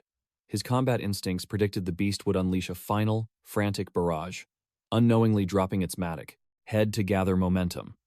That single fatal mistake left its core entirely defenseless. Roaring that the hunt was over, he prepared to deliver the ultimate execution. In a flash of overwhelming aura, he unleashed his divine technique, Meteor Drop. A catastrophic surge of power annihilated the Pharaoh's monstrous head. Smirking victoriously, Akoma grasped a gleaming golden ring, the system announcing his glorious level up after conquering the boss. Nearby, Hasha gently tended the wounded fighter, while their companion stood paralyzed. Suddenly, a radiant light erupted from the vanquished titans. He summoned her to reveal a divine artifact, its immense aura exposing his true cultivation. Ikoma presented the blade to Satsuki, declaring it perfectly forged for her unique meridian network. Stunned by its spiritual pressure, Satsuki gasped, questioning if such a heavenly treasure was truly hers. He smiled, noting she had assisted his own weapon awakening, suggesting Hasha deserved a worldly reward too. Hasha quickly waved her hands, assuring Akoma his debt was paid since he practically rescued their mortal souls. Offering the demonic core and loot, she requested a single favor in exchange. Hasha nervously asked to void their martial wager. Akoma chuckled, reminding her that her victory was absolute. Recognizing her martial prowess, he praised her as a true warrior, retracting his past arrogance. Eyes wide, Hasha gasped at his sudden respect. Ikoma and Satsuki shared a knowing grin. Suddenly, he advised her to abandon broadcasting and focus entirely on her cultivation. A bold statement that left Satsuki utterly speechless. Though the armored vanguard argued that hunting alone couldn't sustain a mortal life, Ikoma instantly silenced him. He remembered Hasha's tragically fallen father and her crippled mother, a heavy fate forcing her to raise 5 younger siblings. Hasha desperately tried quieting the armored brute, but he ruthlessly continued, exposing her grueling struggles to feed her clan. Realizing his grave error, Ikoma bowed his head, deeply apologizing for judging her path without understanding her heavy burdens. She turned away, insisting she loved her path and begged him not to misunderstand. Hasha revealed her ultimate Tao was bringing joy to mortals. Terrified by the abyssal gates, proudly displaying her crystal recordings, Akoma offered a warm smile, pledging his absolute backing. Shocked by his unwavering loyalty, she stood, frozen, her cheeks burning red. Soon, Ikoma, Satsuki, Hasha, and their companion met with 2 guild officials clutching official decrees. As the scene transitioned, Hasha panicked over her artifact camera, praying the high-grade treasure capable of tracking divine speed was intact. Thankfully, a vanguard warrior verified. The recording artifact survived, easing her racing heart. Still, the warrior grumbled about their pitiful harvest of demonic cores and footage from that death trap dungeon. Hasha debated requesting the boss monster's ultimate core, but stubbornly declared she would never accept charity forged from mere pity. Desperate, she interrogated them about the artifact's footage, praying to the heavens for a single, usable frame. Miraculously, the playback revealed a flawless capture of Akoma's godlike combat. Later, inside the Morima Guild sanctuary, Akoma quietly studied an ancient text, while Satsuki stared intensely at her spiritual scroll. Trembling with excitement, she summoned him to witness the broadcast. Akoma calmly advised that seeking martial enlightenment through mortal screens was inferior to learning directly from true grandmasters. But the screen flashed his own figure, titled, "The Fabled Supreme Awakener Descends." Hasha's upload of Akoma obliterating the abyssal beast was quickly so, shattering mortal view counts. Mortals flooded the comments, worshipping his lightning-fast strikes and fearless absolute aura against the demon. He smirked faintly, as Akoma realized this sudden worldly fame stemmed entirely from the recording. Satsuki, practically vibrating, shrieked that his legendary display hit 1 million views in just one day. Meanwhile, within her private quarters, Hasha beamed with immense pride, seeing Ikoma's viral combat footage shatter that impossible milestone. Throwing her hands to the heavens, she celebrated, fists raised in absolute triumph. But the celebration paused when her screen flashed an unexpected name. It was Akuma Ichinos. Heart racing at this sudden contact, Hosa quickly answered, recalling she only shared her digits for intel trading. Her bright smile vanished instantly, however, when Akoma's chilling voice demanded to know why she dared upload a viral clip of his battle. Heartbroken, Hosa nearly offered to delete the footage. Yet, Akoma suddenly recalled her desperate attempt to silence the warrior, exposing her deep, financial struggles for her family. His icy tone softened. He dismissed the issue entirely, merely acknowledging the upload. Hosa exhaled a massive breath of relief, quickly pivoting the topic to its explosive view count. Beaming with a playful grin, she boldly suggested their next broadcast should capture a romantic portal dungeon date. But just like that, the line went dead. Satsuki blinked, asking if she was still mid-sentence before Akoma hung up. However, Hosa simply chose to brush the question aside. Far away, Akoma quietly assessed his growing strength. If his cultivation level kept skyrocketing, he could finally pursue his true, ultimate ambition. He envisioned claiming an incredibly rare artifact that once felt like an impossible dream. The legendary Ring of Wisdom. Eyes blazing with absolute determination, he clenched his fists, realizing he could finally rewrite destiny. The receptionist pointed trembling fingers at the screen. Level 36. The heavenly milestone was reached. His spiritual experience overflowed. The system announced his ascension to rank C, bathing him in awe. Leaving the guild counter, Ikoma and Satsuki walked away. Satsuki's eyes shone at his heaven-defying growth speed.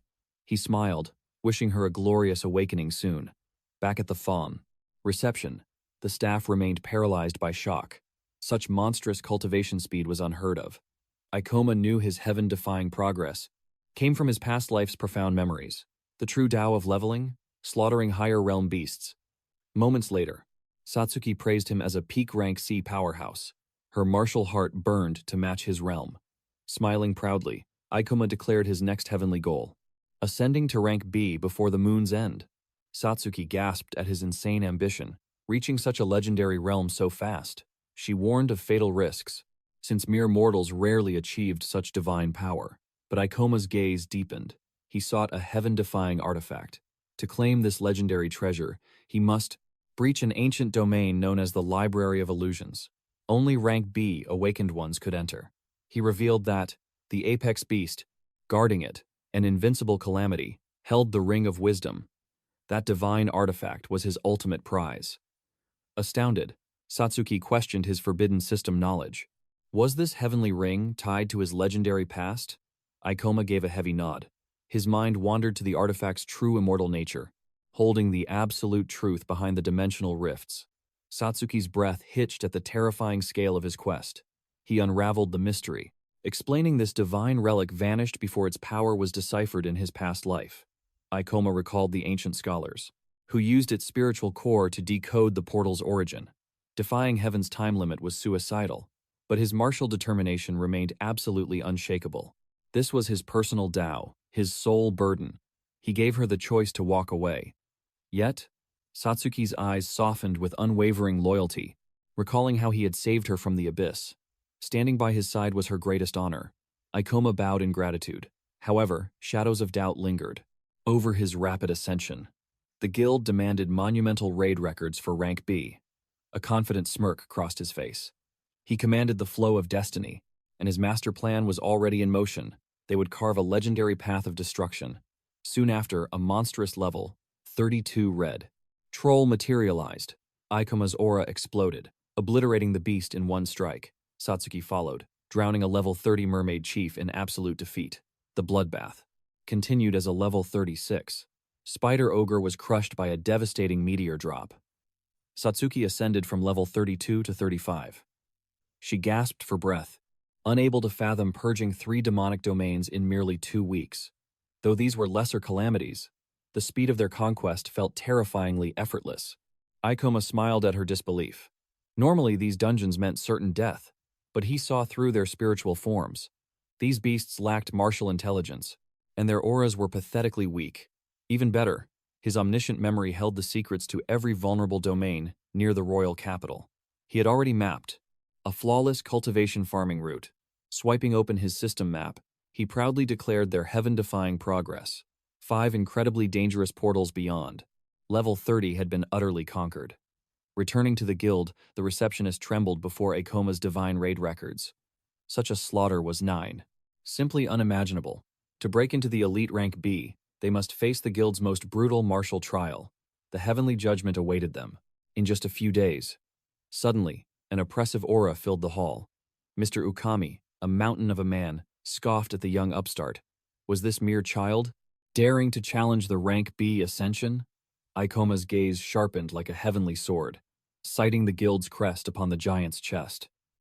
The truth was laid bare. This arrogant warrior was a contracted elite, bound to the guild's inner circle. Ukami unleashed his fury upon the trembling receptionist.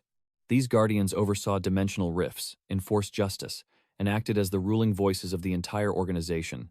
Their authority was absolute. Ukami's pride wouldn't allow a weakling to stain their heavenly ranks. A boy ascending to rank B was pure blasphemy. Desperate, the receptionist revealed the terrifying truth. Ikoma was bordering level 40. His massacre of mid-tier domains was undeniable.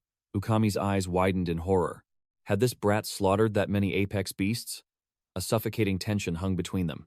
Ukami's mind spiraled, remembering the 7 agonizing years of bloody cultivation it took to claim the sole rank B title in the Morima branch. How could this nameless child match his lifelong martial legacy?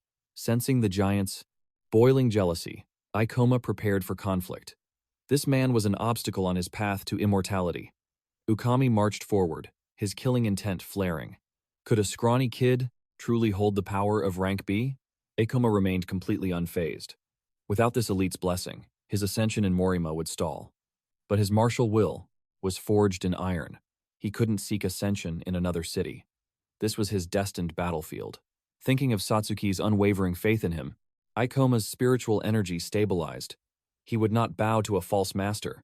Meeting Ukami's furious gaze, he demanded to know what martial law could possibly deny his righteous ascension. The veteran loomed over him, snarling. Rank B wasn't a toy for arrogant rookies playing hero. His aura flared. As he roared, testing Ikoma's very soul, as a hunter, he demanded absolute submission. The entire guild held its breath, witnessing the tyrant's oppressive display, but Ikoma's voice sliced through the tension like a heavenly blade. How many 17-year-old elites truly existed? Ukami stumbled, his dominance shattered by the cryptic words. What demonic trickery was this brat playing? Unyielding, Ikoma spoke of the curse. 15 bloody years since the dimensional rifts opened. 6 legendary youths had ascended at 17. Were all their heaven-defying achievements all invalid under Ukami's pathetic logic? Ikoma's aura dominated the room. He had conquered the system's trials. Deny him now, and defy heaven itself. Age was merely an illusion to true power. Sweating under the pressure, Ukami retreated. The mighty elite stammered, cursing the system's flawed rules. Desperately trying. It was vital to heed the seasoned hunter's warnings. But Ikoma coldly countered. The guild's laws weren't built on blind faith, but on guidelines forged in the fires of past tragedies. His piercing gaze challenged the room. Wasn't that their absolute policy? The receptionist nervously nodded, and frantically searched the system. Satsuki watched in awe. Ikoma's flawless logic completely overshadowed even the most elite veterans within the entire guild. Whispers erupted, as the arrogant Ukami stood utterly paralyzed. He gritted his teeth at the audacity. Burning with absolute humiliation, he secretly swore blood for this insult. He vowed to make Ikoma suffer for stepping out of line. Demanding answers, he checked the boy's exact level and stats. A level 38 gravity user, Ukami barked at the trembling clerk. What kind of garbage class was that? He had never encountered it, assuming it was some pathetic, obscure path. He scoffed, guessing it was a frail mage type. Surely some high-ranking powerhouse had carried him, which was the only reason for his fast growth. Masking his malice, Ukami played the diplomat. It would be wrong to crush his promotion without proper justification. A wicked smile crept across his face. He wouldn't deny the application, but he demanded a trial. Prove your worth for rank B in combat. At the official arena, down in the massive training grounds, a restless crowd gathered in anticipation. Ukami roared his terms, declaring that victory was the only path to promotion. Lose, and his hunter career was finished. From the stands, anxious veterans whispered about the tyrant's bloody track record. Ukami had nearly slaughtered challengers before. Fear spread through the audience. This would only end in a brutal massacre. For the rookie, Ukami always used these spars to massacre those he hated. Satsuki clenched her fists in sheer terror. Ukami locked his predator gaze on Ikoma, his pride still bleeding from earlier. He mocked their power gap. The trash was merely level 38, while he reigned supreme at level 47. Believing his opponent was a fragile caster, Ukami sneered. This brat was definitely spoon-fed by a god-tier sponsor. Pounding his chest, he unleashed his beast warrior aura. His class bestowed absolute physical dominance. A cruel smirk twisted his lips. He would break the kid's bones and shatter his spirit entirely. Blinded by his massive ego and overwhelming raw stats, Ikoma calmly summoned his glowing system interface. Misreading the tension completely, Ukami assumed the kid only knew basic, direct combat arts. Knowing a single mistake meant death, Ikoma instantly invested his unspent system points. He dumped 25 points straight into Supreme Gravitational Mastery, ascending to level 4.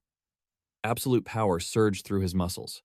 He wanted to unlock deeper magical arts, but new survival demanded physical supremacy. Suddenly, Ukami barked a mocking laugh. He thought the kid was desperately buying skills in a panic, and had coasted through life.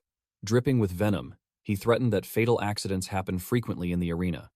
Ikoma merely smiled at him for the useless warning. The veteran demanded to see real power. In response, steel sang as Ikoma drew his blade. Ukami readied himself, desperate to showcase his overwhelming dominance to the crowd. He thirsted to crush Ikoma into the dirt and end his entire future in the guild forever. Gripping his heavy axe, Ukami arrogantly offered the first strike. He proudly announced he wouldn't even need skills to win, mocking the boy's weakness. Ikoma stood completely unfazed, analyzing his prey. Positioned perfectly in the arena's core, hundreds of eyes burned into him from the stands. The tension was utterly suffocating. Flashing a demonic grin, Ukami promised the absolute destruction of the rookie's pride. But the exact second Ikoma initiated the duel, reality warped. He manipulated the very weight of the world, shedding earthly bounds. Ukami scoffed, certain the weakling's strikes could never dent his armor. But in a flash of lightning, Ikoma vanished into a devastating charge. Witnessing this godly momentum, Ukami stood completely paralyzed. The speed defied all logic. Barely deflecting the earth-shattering impact, his mind screamed. How could a low-tier trash move like a phantom? At his rank? Instantly, the Reaper's presence materialized right behind his neck. Cold sweat drenched his spine in absolute terror. Desperately trying to convince his trembling heart it was just a fluke, Ukami unleashed a ferocious counter-slash. But Ikoma was already defying physics, floating majestically, while Ukami stared up in total despair. Suddenly, vertigo struck like a curse. Ukami flailed wildly as the world tilted. He was stripped of gravity. Then, Ikoma became a meteor of pure kinetic force. A brutal, explosive kick smashed directly into Ukami's jaw, shattering bone. Blood sprayed as the beast coughed up, crimson, completely overwhelmed by the devastating impact. Roaring through the pain, he swung his heavy blade blindly. But the young warrior had already chained a flawless martial arts sequence, ending in a terrifying strike. It was a completely alien fighting style. High in the shadows, a mysterious watcher recorded everything, awestruck by Ikoma's absolute godlike suppression. The crowd erupted into chaotic whispers. Was this really just a standard rank exam? They debated whether the tyrant was foolishly suppressing his powers. Ikoma followed up with a thunderous blow, sending the veteran skidding backward. Witnessing that blinding agility, Ukami finally realized he was swinging at a phantom. The humiliation burned deeply as the audience laughed at his pathetic flailing. Ikoma levitated like a deity, while his opponent trembled in utter defeat. The rising star stared down at his pathetic prey. The gravity master path wasn't weak at all, he declared. It was the absolute peak. It shattered mortal limits, elevating physical prowess into the realm of legends. He revealed that this overwhelming speed was 40 Son, an instant execution method, perfectly conserving precious mana reserves. Ikoma sneered at the broken man. Did this fool honestly believe victory was guaranteed just through a pathetic level advantage and raw stats? Suddenly, shadows of the past flared. Kawu had been a true demon of war, wielding masterful, deadly arts, and consumed by an insane bloodlust. Compared to him, this was child's play. Unleashing killer intent, Ikoma launched a devastating sword strike at Ukami. He instantly triggered maximum immense gravity. Ukami gasped in sheer terror as the mountainous pressure hit. The speed was godly, but the impact was absolute destruction. For a Feldon stuff. For a second, Ukami stood bewildered, convinced his target had evaporated. But high above, Ikoma hovered inverted like a phantom, while the veteran foolishly stared at the empty ground where he vanished. Instantly, Ikoma teleported behind Ukami, resting his cold blade against the veteran's spine. He whispered how he manipulated gravity at the exact moment. Their blades collided, riding the shockwave to slide into his blind spot. The stunned crowd erupted, screaming that the seasoned B-rank veteran was utterly outclassed by Ikoma's overwhelming power, roaring in absolute awe.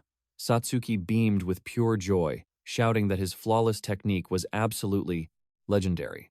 Meanwhile, Ukami trembled in sheer denial, muttering that this was an absurd nightmare. Swallowing his shattered pride, he seethed over this unbearable humiliation, deciding that this absolute disgrace could not stand. Ikoma coldly asked if this absolute victory finally earned his rank promotion. But suddenly, he froze in place, feeling a sinister, killing intent. Engulfed in a violent crimson aura, Ukami launched a cowardly ambush. Screaming Ikoma's name, his eyes flared with bloodlust, unleashing a savage claw art. With one blinding strike, he ripped the air with his demonic technique. The shockwave slammed into Ikoma, dragging him backward across the arena. Ikoma casually admitted he took the hit because he fully lowered his aura, assuming the duel was already settled.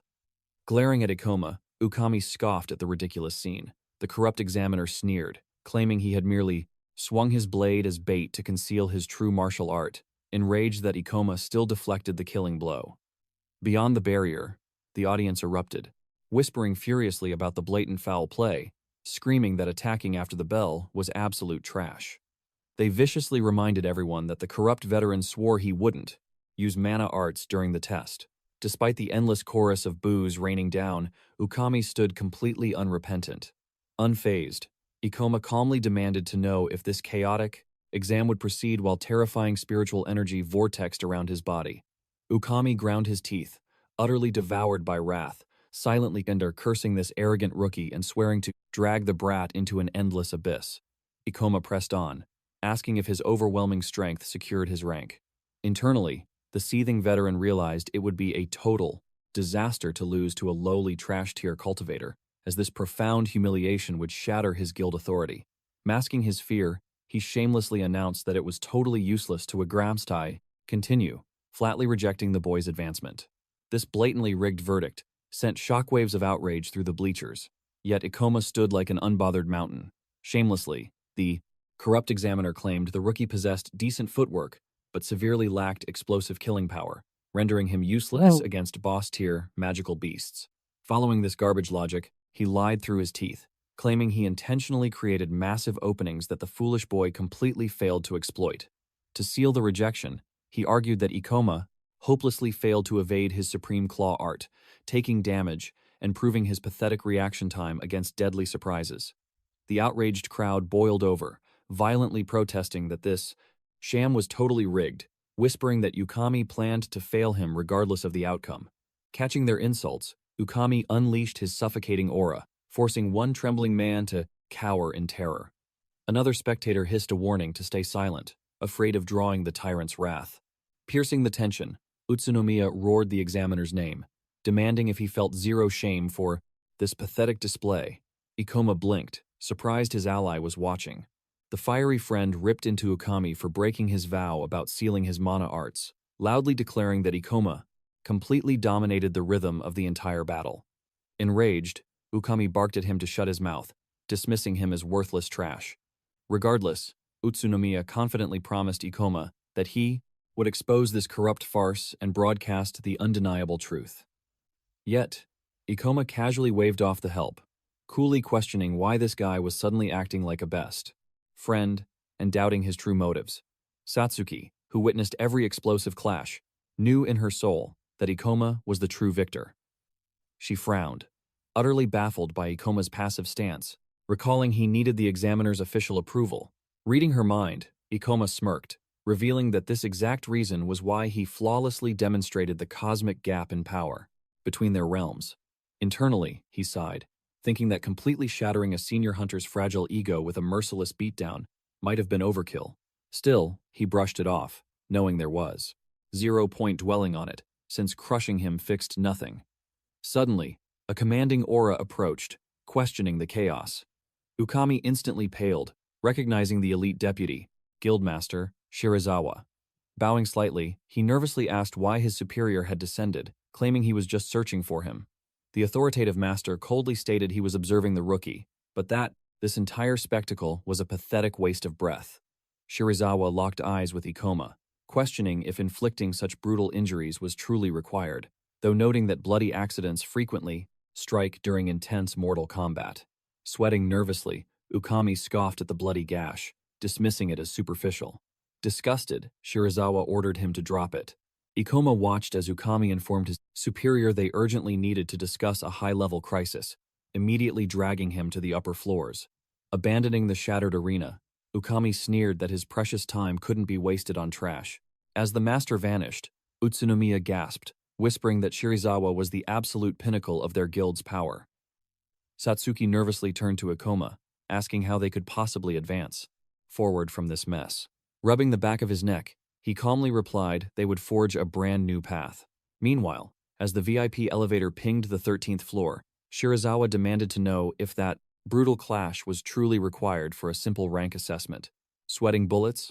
Ukami lied, claiming he only fought to crush the delusional arrogance of a rookie seeking unearned glory.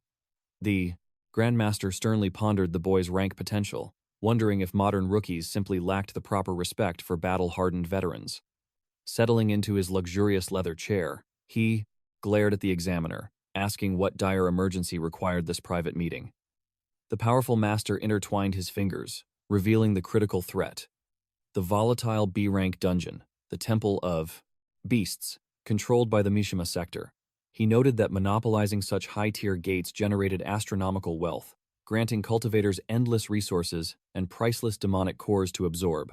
Suddenly, he slid a glowing datapad across the desk, showing terrifying, chaotic shifts in the magical beast populations swarming within the dimensional rift.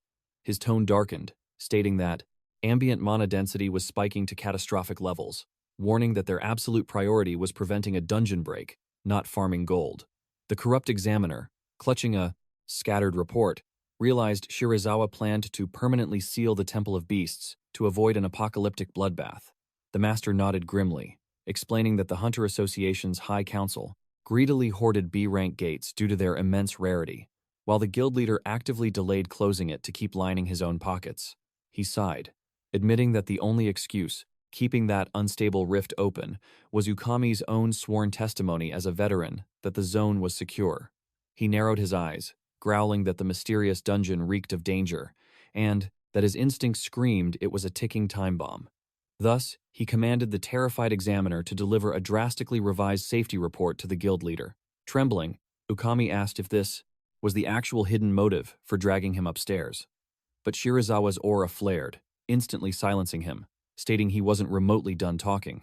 Massaging his temples in sheer exhaustion, he commanded Ukami to shut up. Soon after, Ukami snatched the report, arrogantly declaring the dimensional gate perfectly stable before tossing it aside. Sri Rizawir knelt to retrieve it, muttering that he hadn't even bothered to read the gathered data. Regardless, the arrogant evaluator trampled the documents, scoffing at what mere numbers could possibly reveal. Smirking with absolute confidence, he boasted that as an elite awakener, he absolutely guaranteed the gate's safety. Should any disaster strike, he claimed he could effortlessly annihilate it himself. Slamming his heavy palm against the sock table, he insisted they couldn't afford any delays, especially since gate anomalies remained a complete mystery. Meanwhile, Sri Rizawir stood in absolute silence, quietly observing the rising tension. Their sacred duty was protecting this domain, he thought. Suddenly, an ancient beast opened its glowing eyes. Akoma found the entire situation highly troublesome. He pondered over Hunter Ukami's tyrannical behavior. Awakeners can only request rank advancements through their assigned guild branch, he explained, making it completely impossible to bypass that corrupt examiner for a promotion. He declared they urgently needed a rank B hunter to access the Library of Illusions, and although Satsuki might attempt the trial in another district, his current aura level wasn't high enough to qualify yet. Therefore, we absolutely must find another clever breakthrough, he declared. Suddenly, Hosa burst into the room. Did that corrupt guild official block your advancement again? She demanded. Flashing her smartphone screen, she revealed a fan's secret recording of Akoma's intense confrontation with Ukami. Let's upload this immediately to the web, she urged, suggesting the clickbait title, Absolute Guild. Corruption. Ukami's tyrannical abuse of authority. She was fiercely confident her 120,000 subscribers would riot over the injustice. Akoma questioned if she simply wanted viral views, but the young streamer fiercely denied it. She genuinely wanted to repay her life debt, offering her complete support. However, she slyly admitted she wouldn't mind the massive views and profit it might naturally bring. The boy firmly rejected the video upload, warning that gate mechanics were still entirely unpredictable. He explained the guild desperately needed veteran awakeners, and mere internet backlash wouldn't force arrogant tyrants like Ukami to change their corrupt ways. Furthermore, exposing him paints a massive target on your back, he warned. Satsuki flinched at this dark revelation. She watched intensely as Hosa asked if Akoma was actually worried about her safety. Satsuki immediately questioned if the streamer had caught romantic feelings. Hosa gasped in pure shock, furiously demanding what nonsense she meant. Soon after, she huffed that Akoma hid too many dark secrets and acted overly arrogant. I'd never fall for such an infuriating guy, despite his handsome face, she clarified. She simply felt indebted for the heroic rescue. Plus, as a top-tier online celebrity, I'd never risk a career-ruining dating scandal. Observing this defensive outburst, Satsuki listened as Hosa demanded why she was glaring so intensely.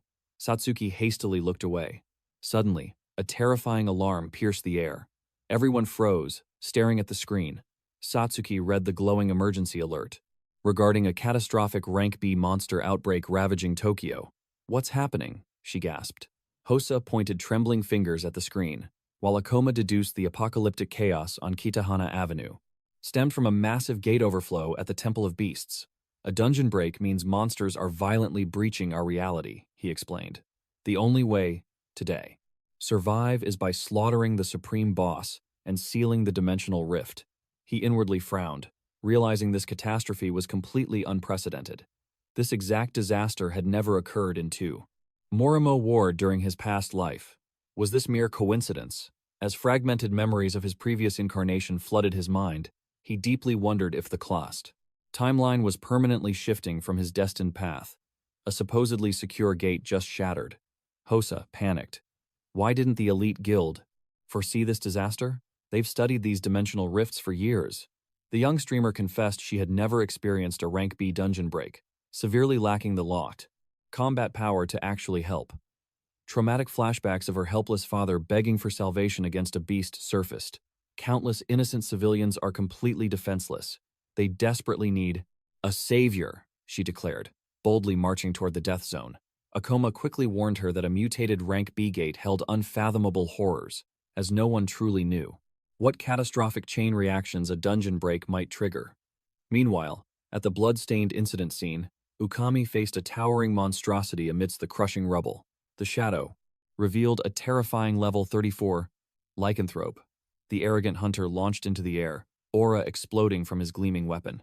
He blitzed forward, roaring that absolutely no one could block his path. Inwardly, he cursed this dire crisis. Having a gate shatter so close to Morimo Ward would completely destroy his flawless reputation. 2. Survivors cheered as the hunter annihilated the vicious beast with one devastating strike. Is there anyone stronger around? He demanded, knowing lower-ranking fodder couldn't possibly survive a catastrophe of this sheer scale. They trembled, explaining that rank B or higher awakeners were extremely rare. We've sent an urgent distress signal, but those who can help might take hours to arrive. Akoma deduced that Ukami's entire career would crumble if this outbreak escalated any further, yet Akoma vividly remembered slaughtering this exact gate's boss in his past life. The Supreme Boss is a level 47 Phantom Fox, he stated confidently. It shouldn't be overly difficult to annihilate. He realized Ukami planned to speedrun the boss, maliciously scapegoat Sri Rizawir, and falsely claimed the title of Morimo's ultimate savior. The arrogant hunter then smirked, declaring it was time to execute the final boss. Suddenly, an earth-shattering boom echoed.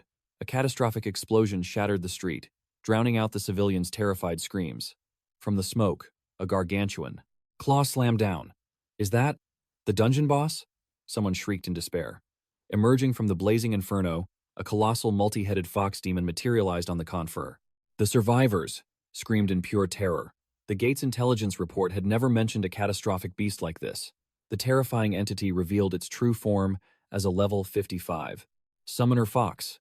The young men paralyzed in fear at its nightmarish, grotesque aura. The sovereign of the beast temple had achieved sudden evolution, mutating its demonic form, skyrocketing in level, and awakening divine abilities. Through this demonic metamorphosis, the beast became an entirely new apex predator. The overwhelming surge of corrupt mana inside the gate caused unprecedented disasters. Ukami broke into a cold sweat. The supreme boss had artificially evolved, turning a simple dungeon break into an apocalyptic nightmare. As soon as Utsunomiya witnessed the beast's floating status window, showing level 55. Summoner Fox, he despaired, over fighting such a godlike entity. Paralyzed by overwhelming killing intent, the duo agreed. They absolutely had to retreat and pray for high-ranking reinforcements. However, Ukami furiously branded them as cowardly fools. Fleeing now would permanently stain his Pline's elite reputation after he personally vouched for the gate's safety. "I am a rank B awakener," he roared, desperate to prove he had survived countless mortal dangers before. Flashing a wicked, scheming grin, he commanded the weaklings to act as human shields to distract the beast. He would land the fatal, glorious strike. The two young men realized this suicidal plan was terrified, claiming they would not survive 10 seconds as meat shields against such an abomination. Irritation flashed across Okami's face, realizing those weaklings dared to defy his strict command. A sinister smirk twisted his lips as he resolved to force their hands.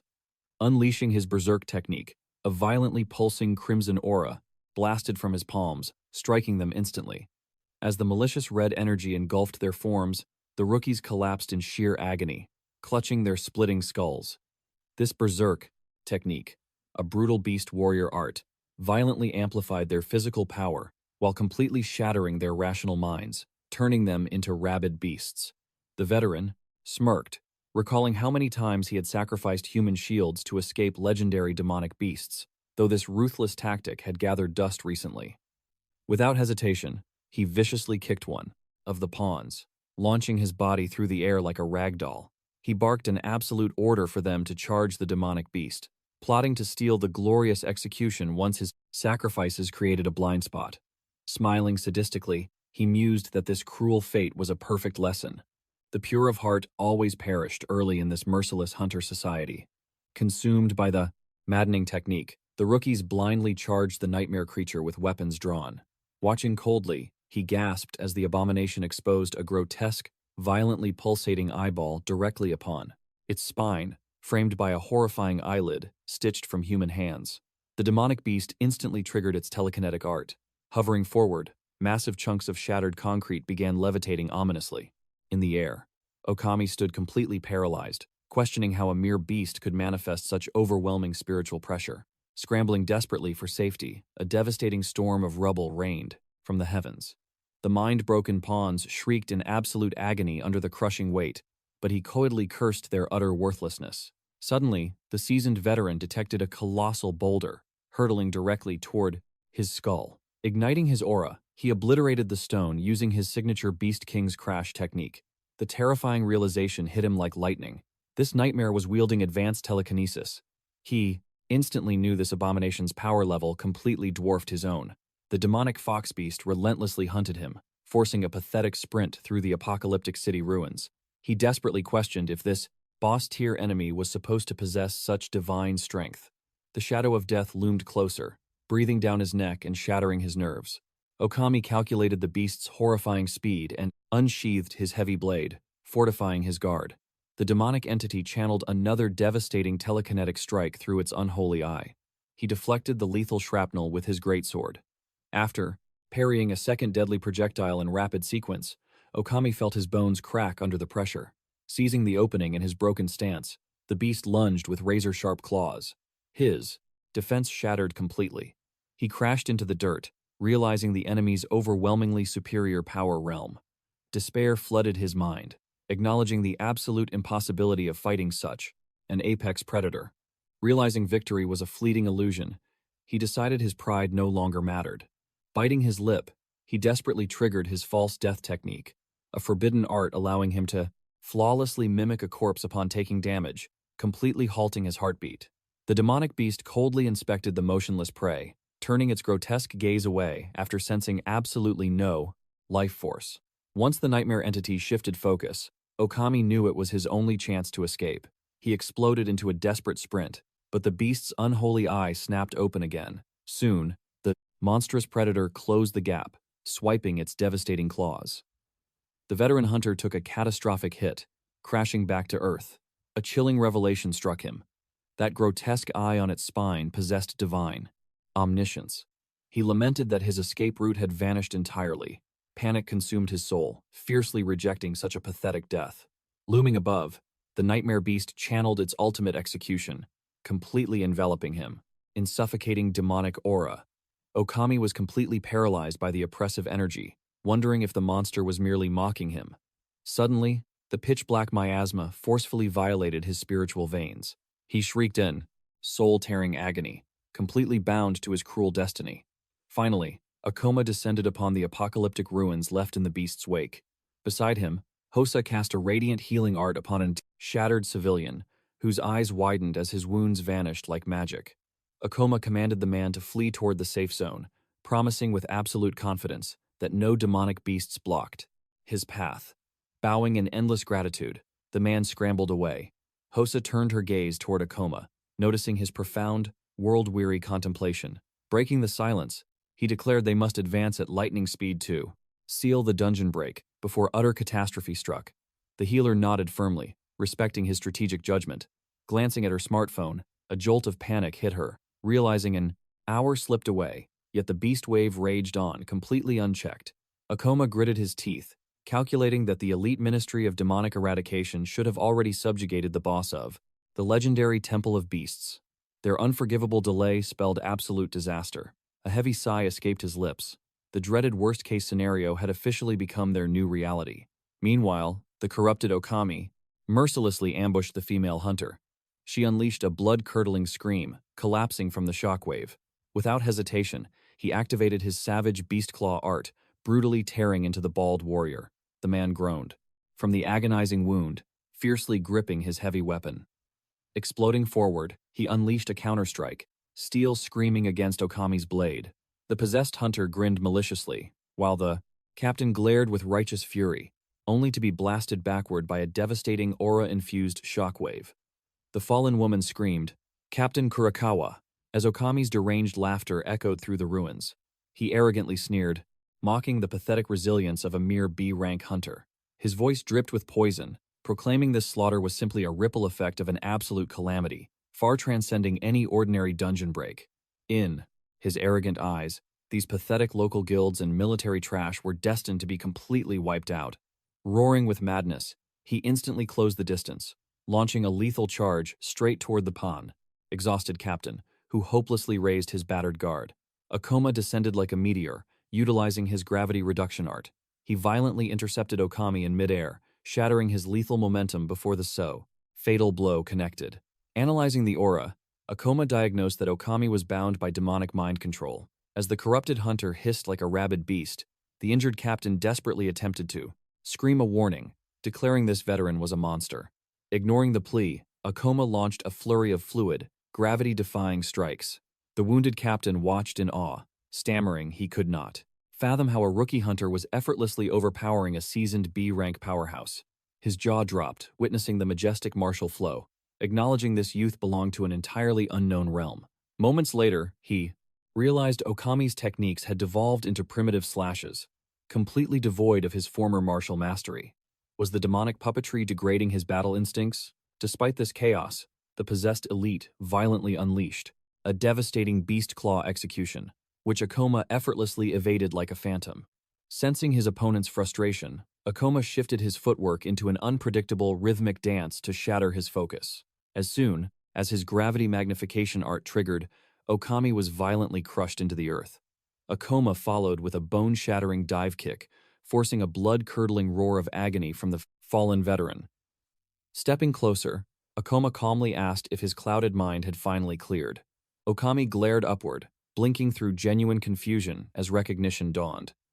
Grunting, he weakly asked if they were still in their sparring session. Suddenly, a demonic roar ripped from his throat. Swearing bloody murder, he entered a catastrophic berserk state. Yet, Akoma smashed him down again, proving the mind control held supreme dominance. Spinning his weapon into a lethal stance, Akoma acknowledged his opponent possessed a cultivation foundation superior to his own. His eyes turned cold, declaring he could no longer suppress his true strength. Whispering a grim apology, he gathered explosive energy.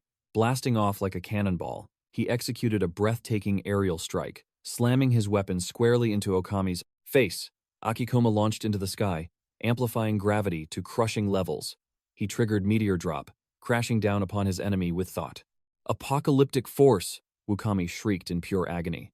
Without hesitation, Akikoma severed his right arm and shredded his leg ligaments, leaving the hunter completely paralyzed. Akikoma exhaled sharply, his aura flaring. The bald veteran watched in sheer awe, terrified by the boy's monstrous power, realizing he was actively Islow's, holding back just to spare a rank B hunter. Hosa and Satsuki finally caught up, panting from his insane speed. He simply smiled, explaining that supreme classes possessed unmatched agility. The veteran urgently ordered the women to evacuate the civilians to safety, but Akikoma coldly refused. Their time had already run out. Emerging from the shadows, a grotesque two-headed summoner fox boss materialized, sealing their horrific deferent. Kane! Satsuki and Hosa froze in absolute terror. The monstrous beast unleashed a deafening roar, sending violent shockwaves shattering the very ground beneath them. Akikoma instantly drew his blade, sensing the catastrophic danger. The twisted abomination merely laughed, mocking their fragile existence. Satsuki trembled, questioning what kind of nightmare this was. Akikoma summoned his system interface to analyze the beastly threat. The glowing screen revealed a horrific truth. A level 55. Summoner Fox from the Temple of Beasts. Its supreme level defied all known records. The energy overflow had forcefully triggered a terrifying, unprecedented evolution. Akikoma narrowed his eyes, realizing this mutated nightmare possessed unknown, devastating ancient skills. Desperation creeping in, Hosa desperately asked if slaying the boss would end this catastrophe. Akikoma nodded gravely, but killing it would require a miracle. Suddenly, the diabolical fox boss unleashed an endless horde of level 30 phantom wolves. Spectral beasts instantly surrounded our heroes.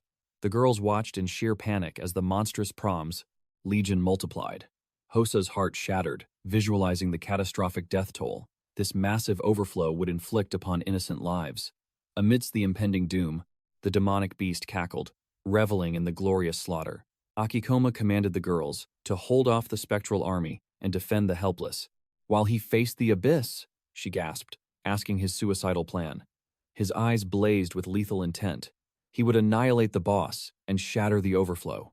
Hosa, reached out,